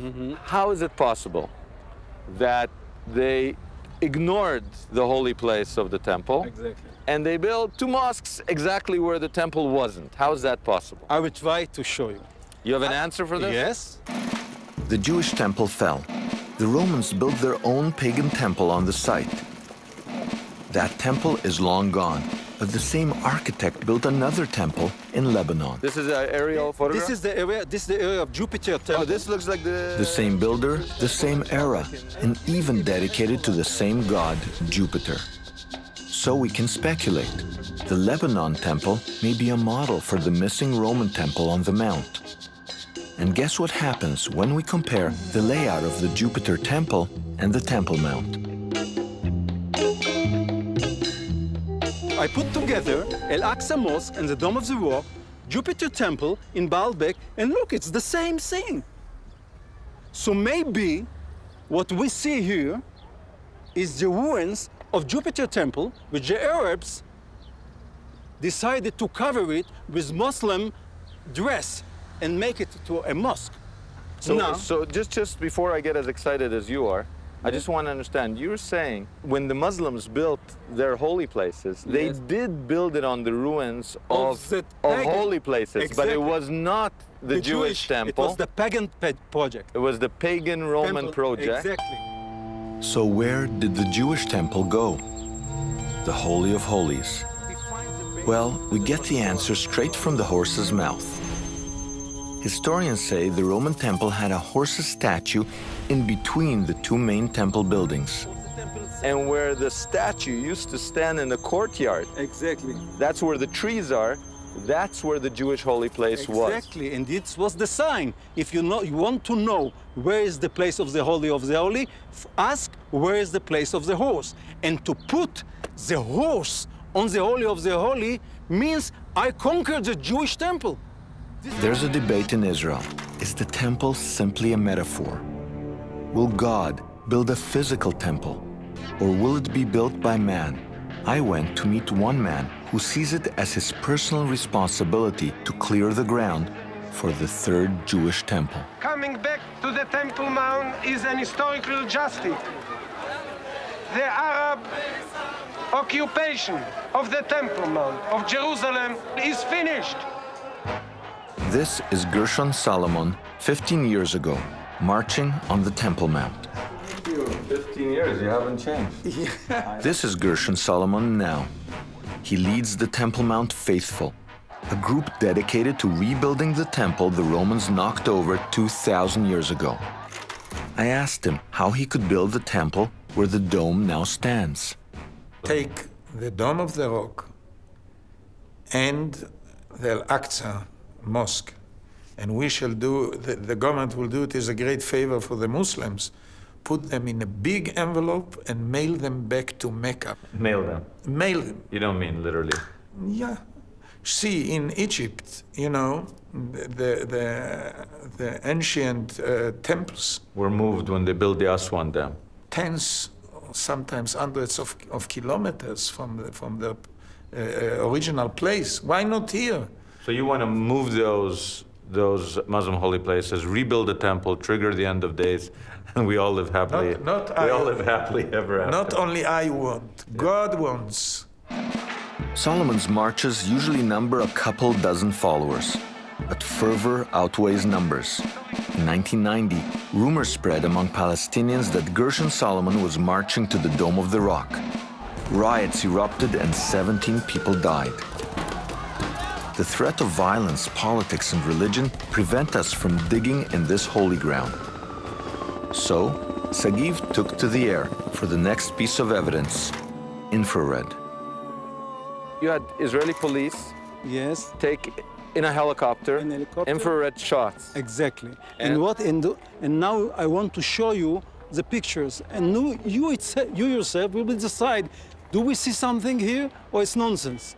Okay. Maybe here you see. Maybe Tuvia is imagining it all. Exactly. Because Tuvia says that it's under the trees. Yes. Infrared cameras read heat. Different objects reflect heat in different ways. This allows infrared cameras to reveal what the naked eye cannot see. So, if we look at a photo from early in the morning when things are cool, you can see that the floor is clear and white. Right, no shadows. No shadows. But look what happens at night, after the land has been heated all day by the Jerusalem sun. And look what happens in the middle of the night. Oh my God, that's amazing. You see here the trees, and in between them, you have straight lines. And the width of the lines here You're talking about the in-between. In between, you see lines, you see straight lines. And this is 10 meters, 10 meters, and 10 meters. The width of the temple walls was 20 cubic, which means about 10 meters. Each wall was 10 meters wide. Exactly. And I say, maybe, I'm not sure. What we see here is the reflection of the walls of the temple. Okay, wait. So here we got. You see, that's the Al-Aqsa Mosque, and that's the Dome of the Rock. And you're saying, okay, it's got to be there somewhere. It can't be that high. Exactly. The only place it might be is under the trees. Under the trees. Exactly. And more than that, Wait a minute, if it's under the trees, that means that the Western Wall actually is... Unbelievable what we are talking now. It means that I came to the conclusion that the temple is here, and what comes out that the Jewish people, during the last 700 years, are coming exactly to this place, which is vis-a-vis the Holy of the Holy, according to my theory. They're actually, the only thing separating them from the temple is the wall. Is the wall. We were heading off when suddenly I realized Sagiv's plan for peace would actually wreak havoc.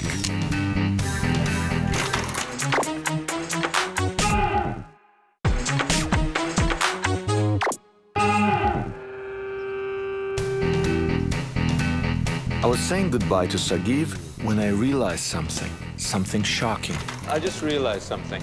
According to your theory, if you're right, and you showed me that everything can be peaceful because the Muslims can have the Dome of the Rock. Yeah, this beautiful design where everybody's happy. The Jews have the temple, the Muslims have the dome, the Christians can go to either side wherever they please. Everything is nice and beautiful, except you've actually broken down the holiest place in Judaism, the Western Wall, to make room to go to where you say the temple is. Yes, because in the moment my theory will be proved, you will understand, it means that there will be no objection to break this paganic wall. Now this pagan wall, when you say, let's smash it, let's take a big ball and smash it down, some people might have a problem with that. Why do we pray here? Because that's the connection with the temple. All right, and then move. Smash the wall because it's not important. Smash the wall because it's not important. Because what's important is the space behind it. Exactly. Okay, controversial, yes, let's go find it. Has Sagiv found the path to peace? Gershon Solomon and Adnan Husseini don't agree on much, but they do agree on 3 things. 1, it's the land under the Dome of the Rock that is sacred. 2, they cannot share it. And 3, Tuvia Sagiv. Let me tell you first that he's a nice guy. But I am so sorry to disappoint you. It don't make sense. I have not another word, nonsense. And the fact that in the midst of the Temple Mount it exists the Dome of the Rock, a Muslim building, and a mosque, it scared people.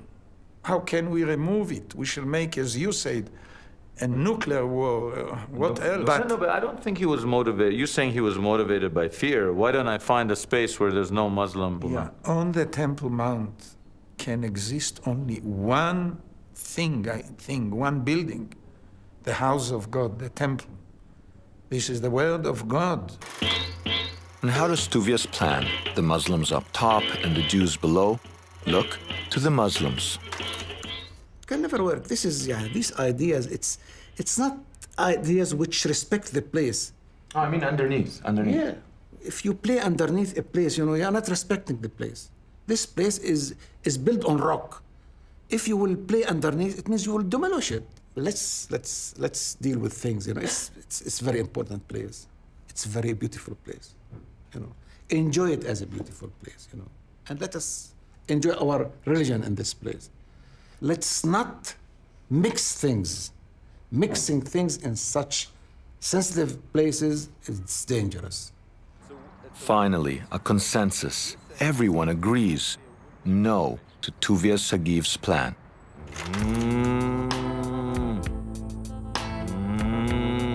Now, back to Melody. The pure red heifer ushering in the end of days. The Torah says the pure red heifer must be 3 years old at the time of the sacrifice. Her ashes used to purify those who work in the temple. So what became of Melody? Things were going according to plan. Rabbis were keeping a watchful eye. A year went by. Then, at the age of 18 months, Melody sprouted a tuft of white hair on her tail.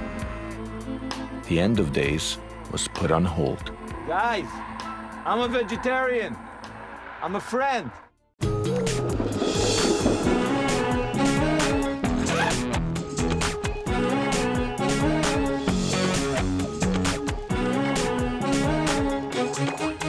I'm going on an adventure. So there's only one way to figure it all out. Unzip the archaeology. Make it naked.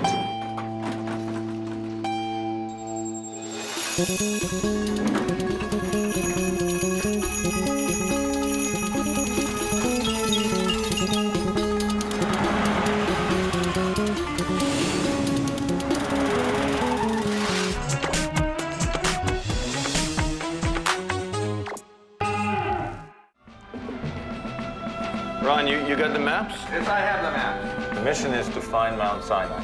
Look at the map. Here's a path, right? One main road, the two central routes. For hundreds of years, adventurers have been searching for the real Mount Sinai, the holy mountain where Moses led his followers at the time of the Exodus after escaping from slavery in Egypt. It was on Mount Sinai that, according to the Bible, Moses received the 10 Commandments from God. The sacred laws the Israelites would take with them to the Promised Land. The Bible says that for 1 year, hundreds of thousands of Israelites and other followers of Moses camped at the base of the holy mountain. It describes Sinai in detail, providing valuable clues for any modern-day explorer to follow. Why then has the mountain been so difficult to locate?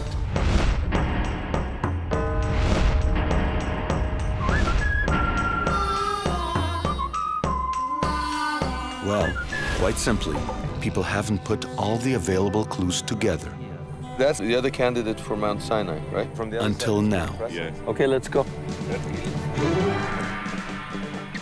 We've put together the ultimate Sinai search posse.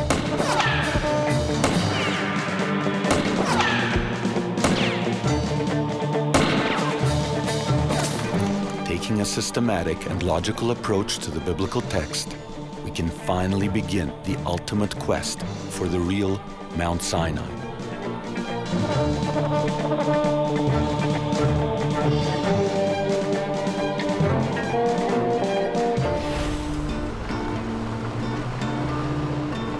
Okay, so here's the thing. If you're going to search for Mount Sinai, you got to go where everybody goes. The monastery of Santa Caterina in the south of Sinai. It's worth checking out because that's where everybody goes. Popes, presidents, they go to Santa Caterina, kind of a Mount Sinai tourist trap.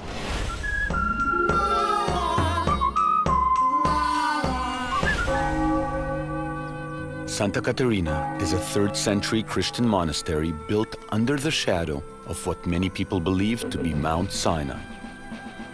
The Bible says that God appeared to Moses at the foot of Mount Sinai and spoke to him from a burning bush.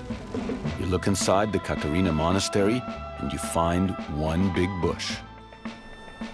Caterina is a high mountain in the South Sinai Peninsula, and this is where the tourists flock. Its incredibly steep and conspicuous peaks certainly make the mountain impressive. But that's where the case for Caterina begins to crumble. Moses was 80 years old at the time he climbed Mount Sinai.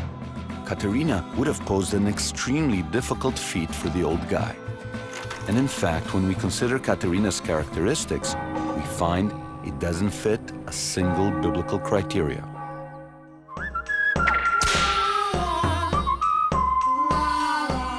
The best clues in our search for Mount Sinai can be found in the good book itself. You know, what I find amazing, that people actually don't read the text. It says explicitly that it has to have a plateau where you can gather, you know, hundreds of thousands of people. You can have a rock concert there, right?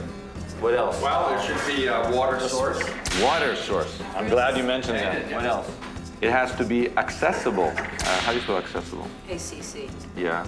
ESS. Santa Caterina just isn't checking out with our criteria. It's nowhere near the land of Israel, where the Israelites were headed, and there's not a single plateau that could have accommodated hundreds of thousands of Israelites. And since it's surrounded by granite, there's hardly any shrubbery to sustain flocks or water to sustain people. And there's one more important characteristic Caterina lacks. Mount Sinai has to be on the actual route of the Exodus, the route that the Israelites took out of Egypt, across the Sinai, and into the Promised Land, modern Israel. As they followed Moses into the desert, there were only 4 main routes the Israelites could have taken: the northern, the southern, and 2 central routes. Santa Caterina is way down in the southern Sinai on the southern route, but it's a long, roundabout route to Israel. If you were Moses, you're leading, according to the Bible, 600,000 fighting men, meaning if you throw in women and children, 3 million people, whatever it is, even if it's 100,000 people. It's still not. You're up here, you're going to go all the way down here, trek into the mountain. Across through this and Moses would have to be an expert mountain climber. There'd be no... Our posse does not believe that Sinai will be found on the longest and most difficult route to the Promised Land. There's a big war raging in the area. I asked David Feynman to join the posse. He's an expert tracker when it comes to the route of the Exodus. Itself, the Israelites left Egypt, they crossed the Red Sea, and they started initially to march northwards along the most direct route. But God tells Moses to turn them around because they will see war and get scared and run back to Egypt. So they turn southwards and they Professor Feynman explained to me that because of war, the northern route was abandoned, and the extremely difficult terrain and length of the southern route made it impossible to travel in a short amount of time. That left only the 2 central routes, which combined to form a single road leading to the Promised Land. And this road is an ancient road. There are water systems all along it. That was the road which Moses would have taken leading the Israelites out to the revelation on Mount Sinai. So where is the mountain of God?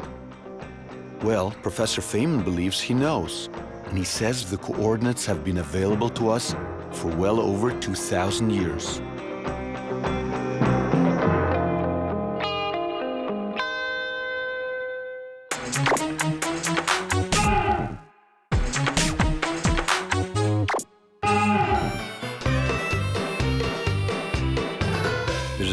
In our search posse, Professor Feynman, and he believes the best candidate for Mount Sinai is a mountain now called Sin Bisher. Feynman supports this claim based on his interpretation of the clues he says can be found in the biblical story of the Exodus. Exodus chapter 3 starts, Now Moses was tending the flock of Jethro, his father-in-law, the priest of Midian, and he led the flock to the far side of the desert and came to Horeb, the mountain of God. There, the angel of the Lord appeared to him in flames of fire from within a bush. The Lord said, I have indeed seen the misery of my people in Egypt, and I am concerned about their suffering. So you and the elders are to go to the king of Egypt and say to him, the Lord, the God of the Hebrews, has met with us. Let us take a 3-day journey into the desert to offer sacrifices to the Lord our God. So where was the mountain of God? It was 3 days' journey from Egypt.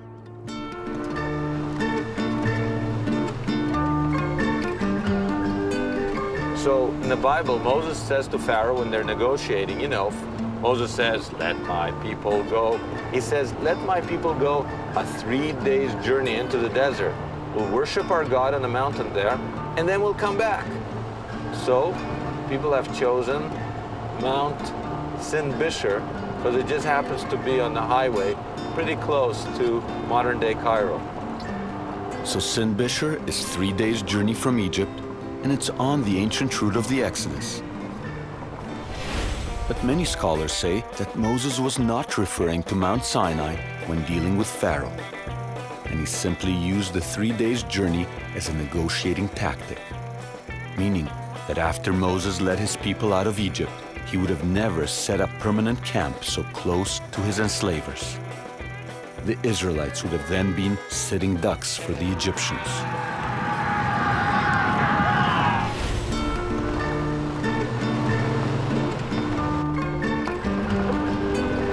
So it was a bluff. Moses was never serious about this 3 days journey, and that doesn't refer to Mount Sinai. Now, he doesn't mention Mount Sinai at that point. He had no intention of actually going 3 days journey, worshiping, and then coming back and being slaves in Egypt. It was a bluff that's throwing everybody off. And there's something else that has to be considered. A very important characteristic that Sinbishar lacks.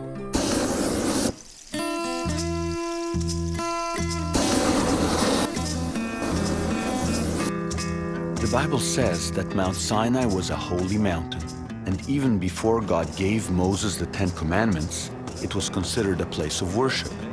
Now, this is an important archaeological tip because all holy mountains in the desert are surrounded by sites displaying symbols of worship. These sites often contain ancient rock arrangements and petroglyphs.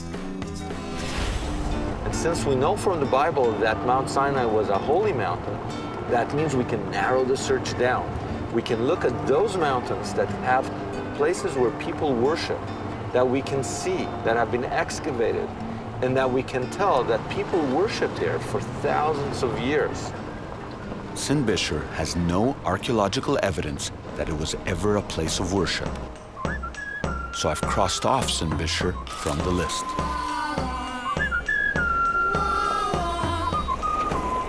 And I've added to my Sinai posse the quintessential expert on mountain sanctuaries and petroglyphs, Uzi Avner.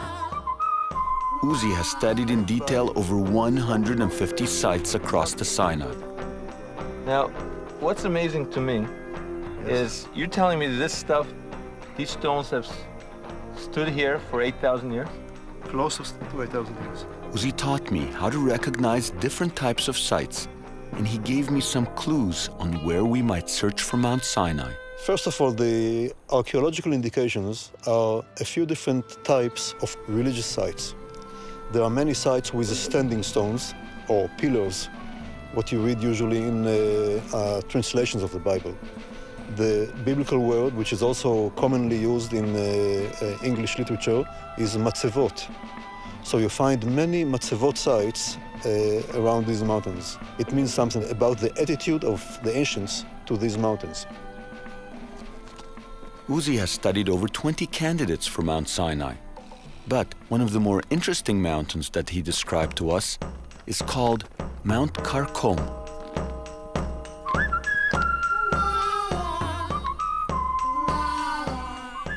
There are indications that Har Karkom was a sacred mountain. It was one of many sacred mountains. What is unique to this particular mountain, Har Karkom, is the numbers of petroglyphs.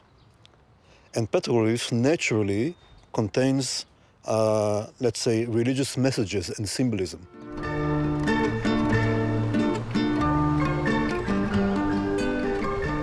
Where are we going? Har Karkom, Mount Karkom, which is in Israel. Very, very far from Egypt.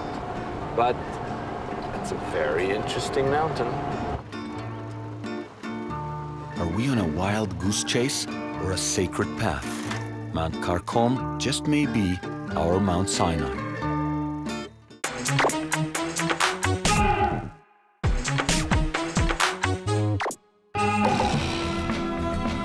Our search continues. We're looking for Mount Sinai, the holy mountain where Moses received the 10 Commandments from God. We've searched high and low on the Sinai Peninsula, and we've ruled out 2 suspects, Santa Caterina and Sin Bisher. We're now on our way to see suspect number 3, Mount Karkom, over 300 kilometers from Egypt in modern-day Israel. We've rounded up a new man in our posse. His name is Hanoch Weiser. He's an expert on Karkom, and he knows where to find the most convincing evidence. There we go. We climb up here and we came down from over there. Oh, you got all the spots marked? Yeah. The first thing that Weiser points out to us is the acoustics in the area. When you stand on the mountain and someone talks from 1 kilometer away, you can hear him. I never considered that you would need a place where actually voices could carry. You could hear somebody giving a speech. Yeah. Yes, in the biblical story, the whole scenery is accompanied with a lot of voices. A lot of voices is in the story, and he writes that it's a very great acoustics. At its base, Mount Karkom has a matzevot altar of the kind Uzi Avner described, standing stones which could be symbolic of the tribes of Israel. We find here remains of altar with 12 standing stones, and the 12 stones remind us paragraph from the Bible about Moses who put the 12 stones for each tribe 1 stone under the mountain of God.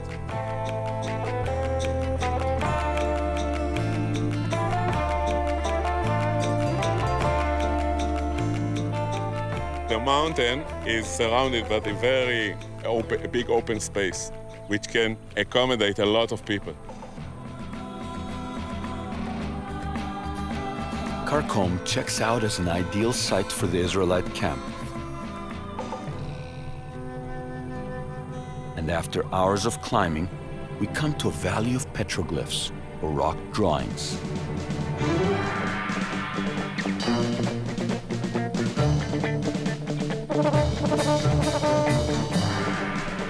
You got 70,000 petroglyphs here. Yes. 70,000. So you have to say, wait a minute, okay, this one mountain is saying, hello, I'm special, I'm different. Yes. Okay. Yes. 70,000 petroglyphs. And it's not on any other mountain in the area, right? Or Sinai, or, I mean, it's unique, even if you look at it from a world point of view, right? Yeah. Okay. Weiser believes Mount Karkom is very special, and he shows us a petroglyph unique to this mountain. One of the most important petroglyphs on the mountain, and that's the drawing of the 10 Commandments. That's a very special petroglyph. We don't find petroglyph like this in all over the mountain and all over the area. There's a lot of coincidences on this mountain. It's either the mountain of God or the mountain of coincidences.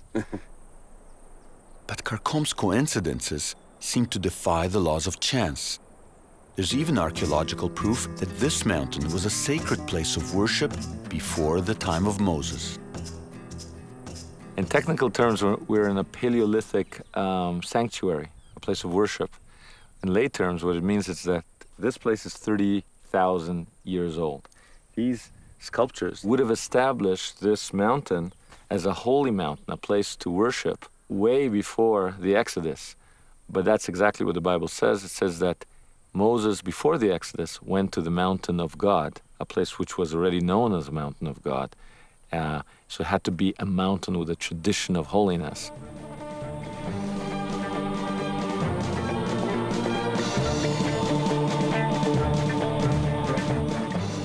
Mount Karkom certainly checks out with our Sinai criteria. And it's all adding up to make it a prime candidate for the Holy Mountain. That is, until our posse discovers a glaring disconnect in the biblical clues, disqualifying Mount Karkom as a potential Mount Sinai without any doubt. Burn that into your head.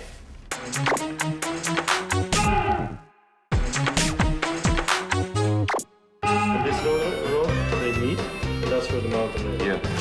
14. Basically has to meet all the criteria, and it's the wrong mountain. Simple as that. The Sinai posse has ruled out the third mountain from our list of suspects, Mount Karkom. Our reckoning is based on what can be called the biblical itinerary for the Exodus.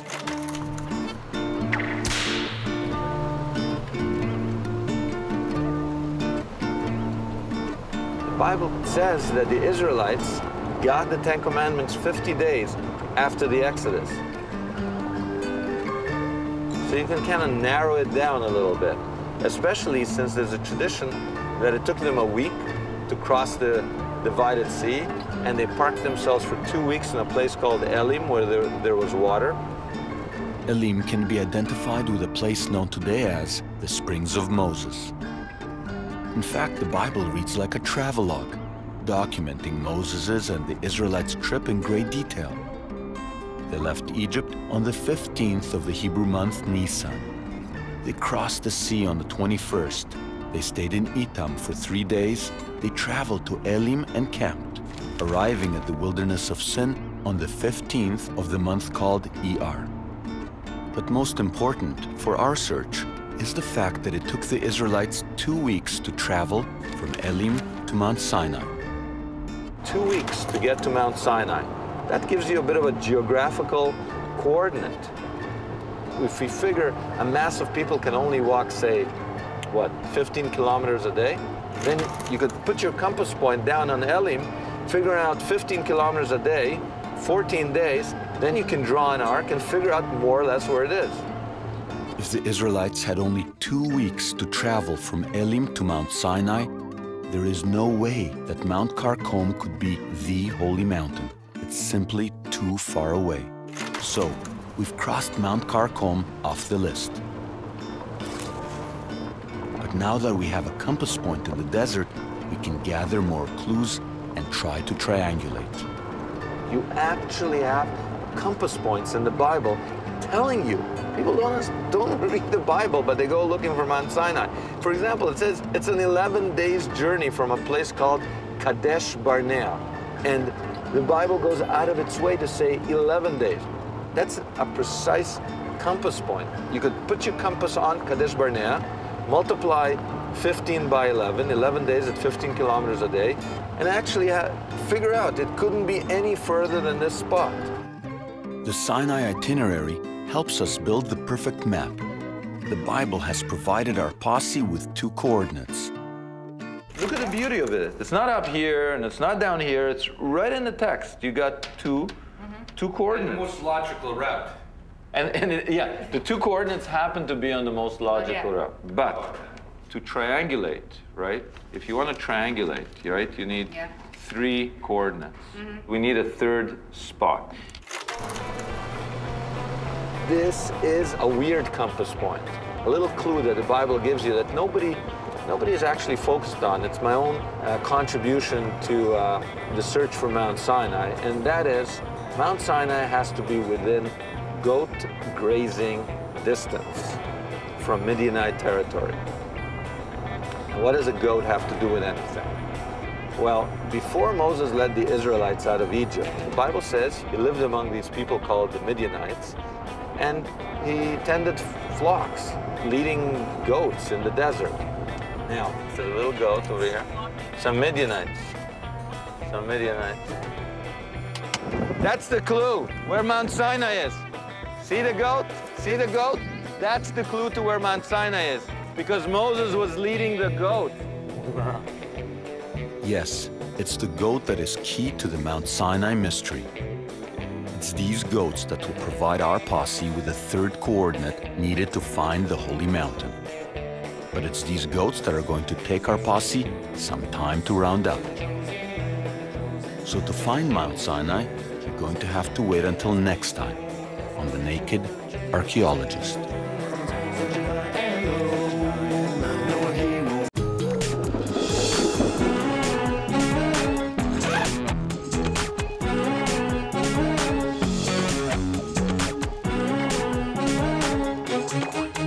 I'm going on an adventure.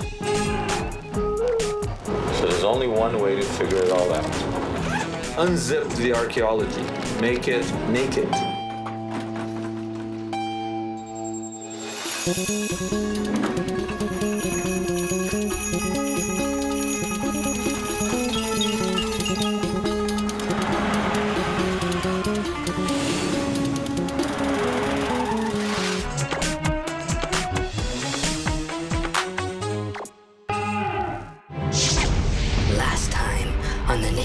Archaeologist. The search for the real Mount Sinai, the holy mountain where Moses led his followers at the time of the Exodus after escaping from slavery in Egypt. It was on Mount Sinai that, according to the Bible, Moses received the 10 Commandments from God, the sacred laws the Israelites would take with them to the Promised Land. We picked up and dusted off the age-old search for the missing holy mountain. We assembled a true grit search posse. We rounded up experts from across the globe.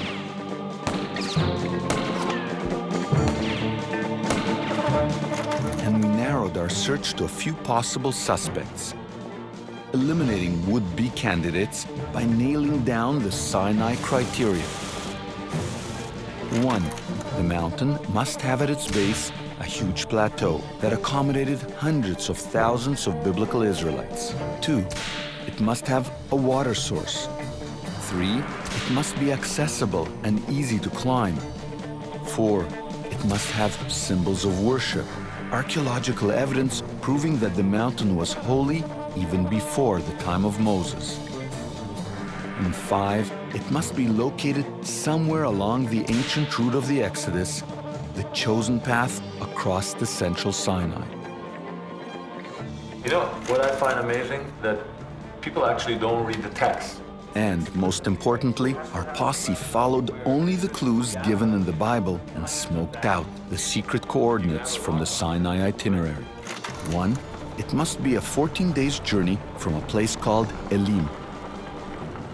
2. It must be 11 days journey from Kadesh Barnea. And 3. There's a little goat over here. Some Midianites. The secret third coordinate lies with the goats. That's the clue, where Mount Sinai is. See the goat? See the goat? That's the clue to where Mount Sinai is. Yes, that's right. That's where we left off last time, with the goats. Because Moses was leading the goats. He was grazing goats. So you can only go that far with goats. You see, it says in the Bible that Moses was out tending his father-in-law's flocks when he encountered God in the burning bush at the foot of Mount Sinai. Moses' father-in-law was a Midianite, and you could only walk so far when shepherding flocks. So do you get it? Nobody's looked at this. Mount Sinai has to be within goat grazing distance of Midianite territory. Now, we know from modern Bedouin practices what goat grazing distance is from a camp. They never go, unless there's a drought, they don't go further than 60, 70 kilometers. And then they'll go a little bit further if there is a drought. If we could locate those Midianites, we would have another coordinate. But where are the Midianites? Where are the Midianites? Yes.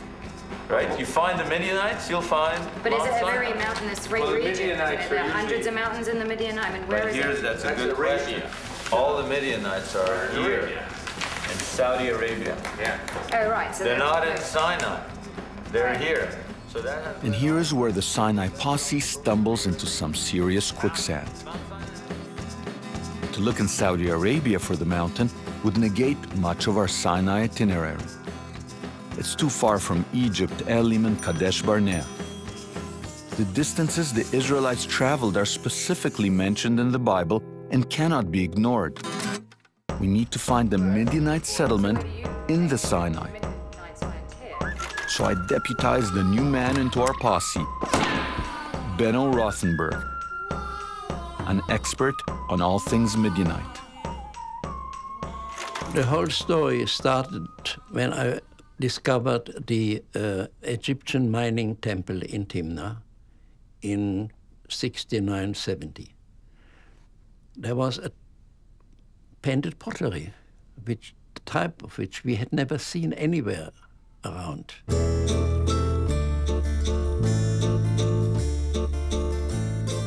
Benno conducted an archaeological survey of the entire Sinai.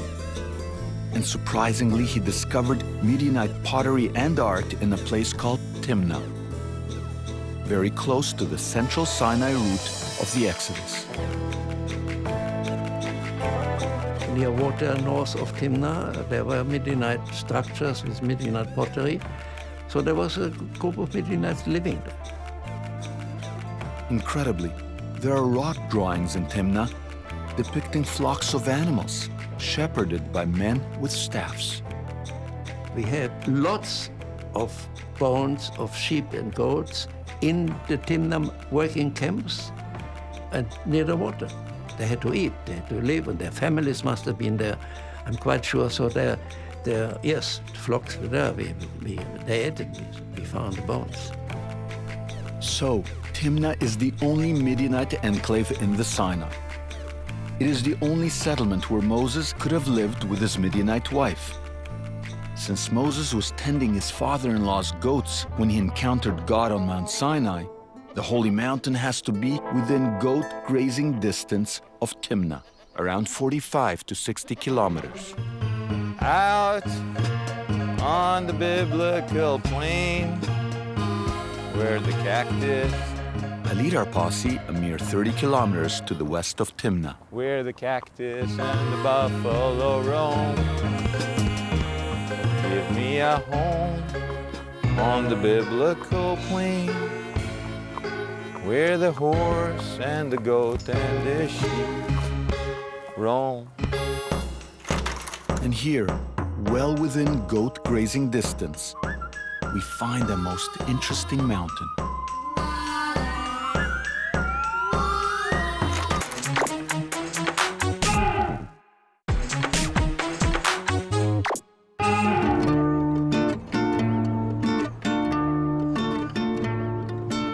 When you're questing for Mount Sinai, you can work up a real appetite. And whenever I work up that appetite, I stop at Yehuda's. Anybody who's anybody goes to Yehuda's. A mean falafel, an amazing hummus, and salads out of this world. If Moses and the Israelites had a choice, they would have passed on a couple of those manna dishes and come here to Yehuda's.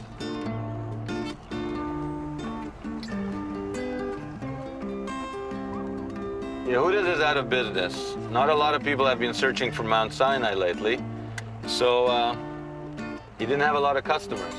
We came a little bit too late to save Yehuda. Do you have another place?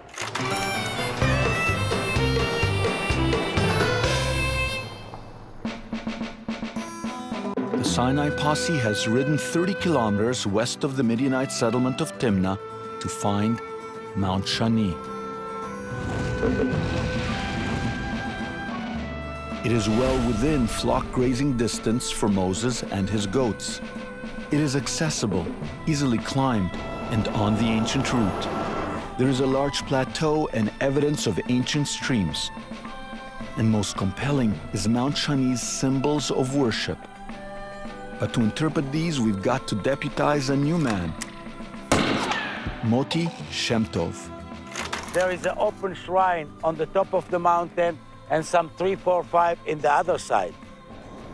It seems to be that it's a kind of junction between ancient roads. That nomads, when they're traveling, they used to stop here, and it used to be a kind of sacred ground for them. You can see the herds I told you about. Moti shows us the archaeological evidence proving that Mount Shani was a holy mountain for thousands of years. We are now in the most important part of the shrine, so-called the Holy of Holies, which is the altar. This is amazing. This place is amazing. Inside the altar here, there is a group of standing stones that representing deities. According to carbon-14 test, it's dated for more than 7,000 years old. So this is a 7,000-year-old altar. Yes. These rock arrangements define 7,000-year-old holy spaces, complete with altars, standing stones, and sacred animals. It all adds up to proof that Mount Shani has had a history of holiness for thousands of years. But as tempting as it is to declare Shani as the holy Mount Sinai, there is a glaring disconnect that sticks out like a blizzard in Georgia. Once again, it comes down to our Sinai itinerary. According to the Bible, Moses and his followers traveled for several days before arriving at the water springs of Elim, where they camped for several more days in what the Bible calls Sukkot, palm-covered huts. But most importantly in our search is the biblical clue that it took the Israelites exactly 2 weeks to travel from Elim to Mount Sinai. 2 weeks to get to Mount Sinai. That gives you a bit of a geographical coordinate. If we figure a mass of people can only walk, say, what, 15 kilometers a day, then you could put your compass point down on Elim, figure out 15 kilometers a day, 14 days, then you can draw an arc and figure out more or less where it is. So even though Mount Shani is within goat grazing distance from the Midianite settlement in Timnah, it's simply too far away from Elim. So we've crossed Shani off the list. But we now have 3 compass points decoded from the Bible, and we can isolate a small area in the desert. According to the book of Exodus, Moses walked with his followers for 14 days from Elim to Mount Sinai. That puts us approximately 210 kilometers along the ancient route. Deuteronomy 1-2 states it was an 11 days journey from Kadesh Barnea. That's 165 kilometers. And based on modern Bedouin goat herding practices, the maximum distance that Moses could have led his goats is 60 kilometers.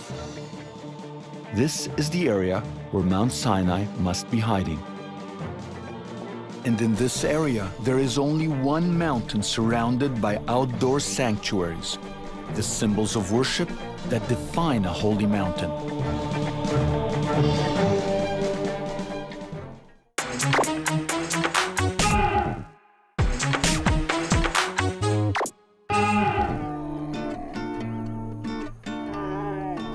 Whenever I'm searching for Mount Sinai, I work up a real appetite. And when you got a real appetite, there's no better restaurant this side of Mount Sinai than Mabruka.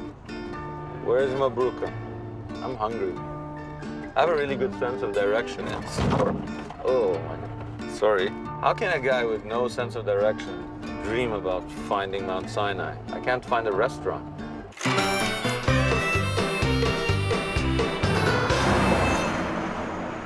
Well, we haven't had much luck rounding up some grub, but our posse has mapped out 3 compass points, directing us to a small area in the desert where we've tracked down a Sinai candidate that so far is checking out with all our Sinai criteria.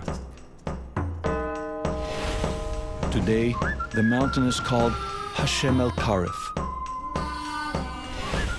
And I've asked Uzi Avner to rejoin the posse to explain to us the significance of this mountain's sanctuaries, its symbols of worship. This is the largest concentration of open-air sanctuaries in the Negev and Sinai ever found. We have other concentrations near holy mountains, but this is the largest one. In Sinai alone, it was something like 62, if I remember correctly. 62 open-air in sanctuaries. eastern Sinai only. And half of them are here, right here at this mountain. Yes, this is true. That's pretty amazing, no? This is true. What does that tell you about this mountain? The mountain is holy mountain, no doubt. Also, not only because of the open sanctuaries around the foot of the mountain, but also there is another point here which you might be interested in it. Look at the sanctuary like this. This one is about 15 by 12 meters. Let's say that something like 200 people can stand inside it.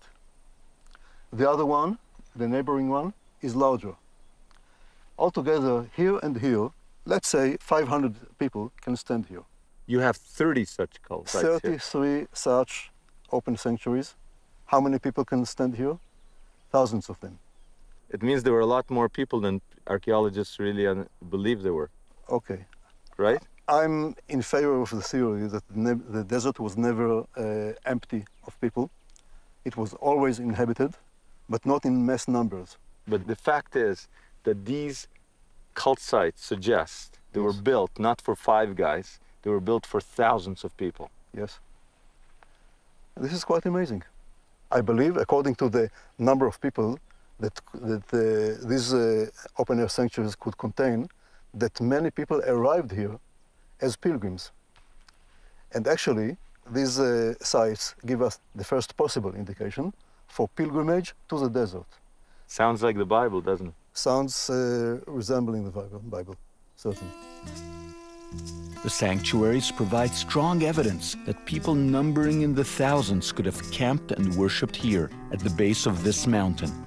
Uzi shows me something else. Okay, what we see here is a group of 9 animals made by small stone slab stuck vertically into the ground. What's the significance of this place? We have very few of these stone drawings, what we call them.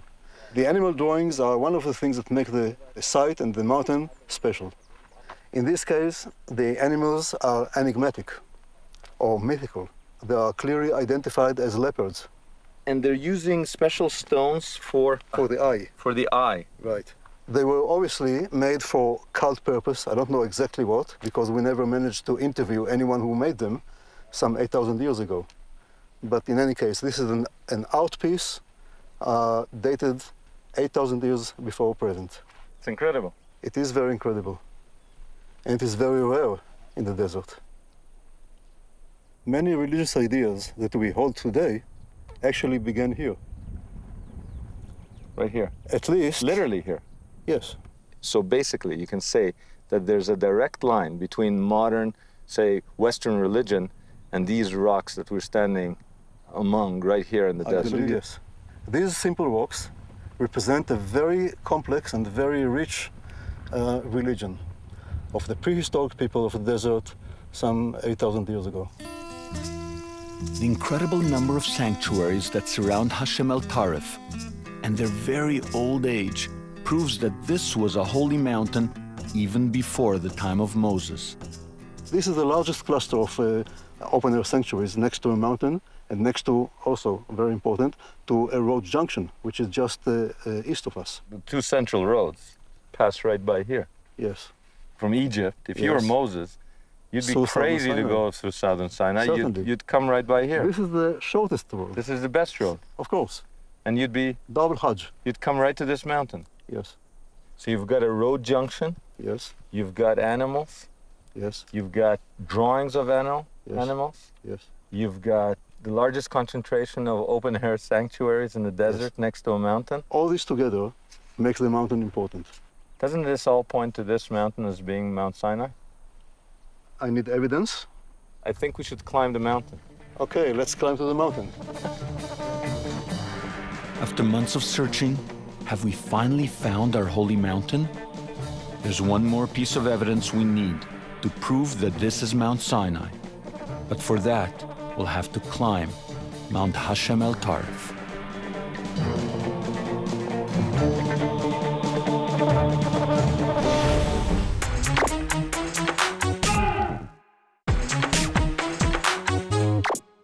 Okay, let me try this again. Whenever I go questing for Mount Sinai, I can work up a real appetite. And when I do, there's no better little restaurant this side of Sinai than Shipudei Ezra. Shipudei Ezra. It's got hummus, falafel, and lots of salads. I see it. I see it. There it is. Shipudei Ezra. There it is. There's the big red sign. You see it? I can smell the hummus now. So where do we park? Now this is lunch. You know what? You know what? It was worth it. Look at this bread. Can you believe it? Oh, I like this. Oh. It's for you. It's no joke. This place is delicious. Shipudei Ezra in Beersheba. That's the place to go when you're looking for Mount Sinai. No question about it.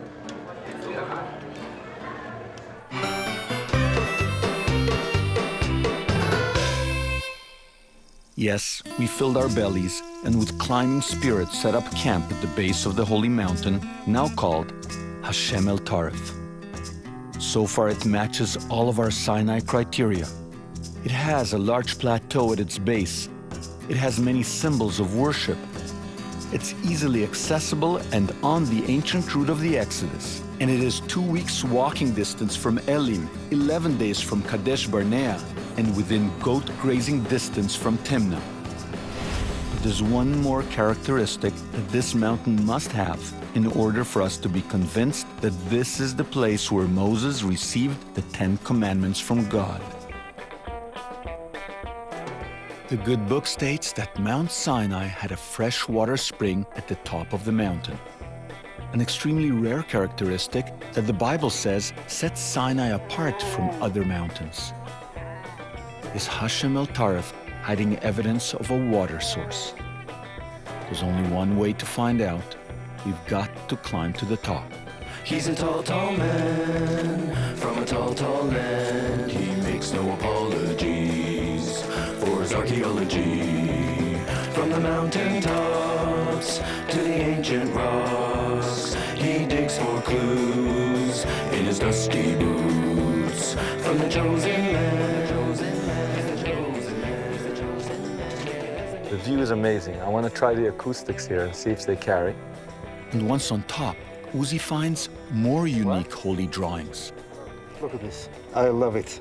How nice it is. See the circle? Surrounded by more rough stones. This is an amazing place. It is special because this is the only one I know of this type. Really? Yes. Nowhere else in the desert? No. And there's something more, something incredibly rare.